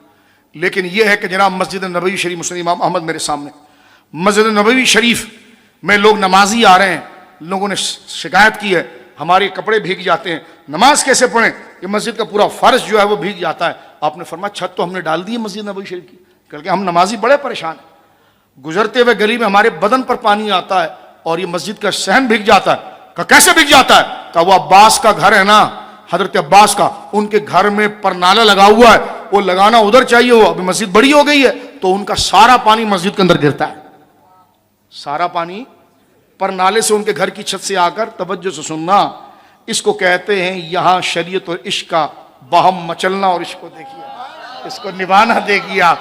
یہ جو اعلیٰ حضرت کی بات وہاں پر میں نے کہا تھا کہ سادات کے لیے, اب نسبت دیکھیں اور شریعت کا حکم دیکھیں, اور اس میں کامل دیکھیے کہ حضرت عمر کیسے مرشد اعظم ہے. حضرت عمر کو کہا کہ نمازیوں نے شکایت کی کہ مسجد کا صحن بھیگ جاتا ہے, صفوں میں نماز کیسے پڑھیں, مسجد نبوی کے اندر پانی آ جاتا ہے, اور جو قریب آتا ہے اس کے کپڑے بھیگ جاتے ہیں. تو ظاہر سی بات ہے جینون بات تھی. آپ نے فرمایا اچھا کہاں ہے پرنالا, کہا وہاں ہے. کل بتاؤ مجھے, پرنالا تھا, پکڑ کے اکھاڑ دیا. فرمایا کیوں, یہاں پر دوسری طرف لگاؤ پرنالا, پانی گرے گا. یہ حضرت عباس کو پڑا پتہ چلا تو حضرت عباس ناراض ہوئے اور ایک بندے سے کہنے لگے عمر نے یہ کر تو دیا لیکن حضور کے سامنے میں نے یہ لگوایا تھا، اور یہ سرکار دو عالم صلی اللہ تعالی علیہ وسلم نے مسجد نبوی میں خود سرکار دو عالم صلی اللہ علیہ وسلم نے مجھے گویا کہ ہاتھ مبارک سے اس کو لگوایا تھا۔ یہ بات حضرت عمر پر پہنچی تو کیفیت طاری ہو گئی، گئے اور بازار میں حضرت عباس کو ڈھونڈتے رہے۔ حضرت عمر 22 لاکھ مربع میل پر، ہزاروں غلام موجود ہیں، کیا منظر ہوگا جناب۔ نہ کسی سفیر کو بھیجا، نہ گئے حضرت عباس کو لیا اور ہاتھ پکڑ کر لے کر آئے، مسجد نبوی میں نماز ادا کی۔ اس کے بعد مجمع جمع ہوا ہے، حضرت عمر نے کہا کہ عباس مجھے یہ بات پتہ نہیں تھی کہ یہ حضور علیہ الصلوۃ والسلام۔ منظر دیکھیں کیسے لوگ تھے، کتنے بڑے تھے اور کام بڑا دیکھیں۔ آج کوئی کر سکتا ہے؟ روایت میں آتا ہے کہ حضرت عباس نے کہا کہ ہاں ایسی تھا عمر، جانے دو۔ فرمایا کیسے جانے دو؟ یہ پرنالہ لگے گا جس پر حضور کا ہاتھ لگا تھا، اور لگائیں گے آپ ہی، اور عمر آپ کے لیے کرسی بنے گا۔ آپ زمین پر بیٹھ گئے، کہا میں آپ کو اللہ کی قسم دیتا ہوں میری پیٹھ پر کھڑے ہو، وقت کا خلیفہ۔ یہ حدیث کے الفاظ، فقال عمرو، فرمایا یہ پرنالہ ادھر ہی لگائیں۔ فقال عمر للعباس، حضرت عمر نے حضرت عباس سے کہا کہ وانا اعظم علیک، میں آپ کو قسم دیتا ہوں، لما صعدت على ظهري حتى تدعو في موضع الذي وضع رسول اللہ صلی اللہ علیہ وسلم۔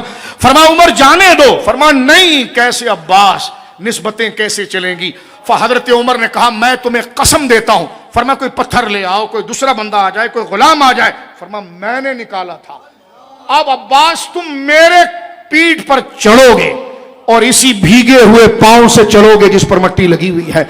عمر زمین پر بیٹھے گا، فاروق اعظم رضی اللہ تعالیٰ، اللہ اکبر، مراد رسول، کرامت و عظمت و علم کا بادشاہ، اللہ اکبر۔ فرمایا زمین پر، فرمایا میں تمہیں قسم دیتا ہوں، وانا اعظم علیک، میں آپ کو قسم دیتا ہوں، لما صعدت علی ظہری، کہ آپ میری پیٹھ پر چڑھے اور اس پرنالے کو وہیں پر لگائیں جہاں پر رسول اللہ نے لگایا۔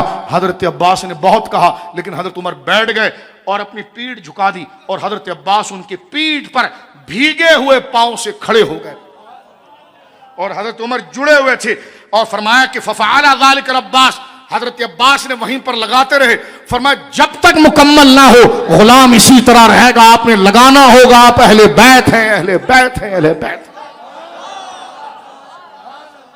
یہ عزت اور توقیر اللہ رب العالمین جل وعلا نے ان ہستیوں کو عطا فرمائی ہے۔ یہ اہل بیت کا اکرام، یہ ان کی شان، یہ ان کی عظمت۔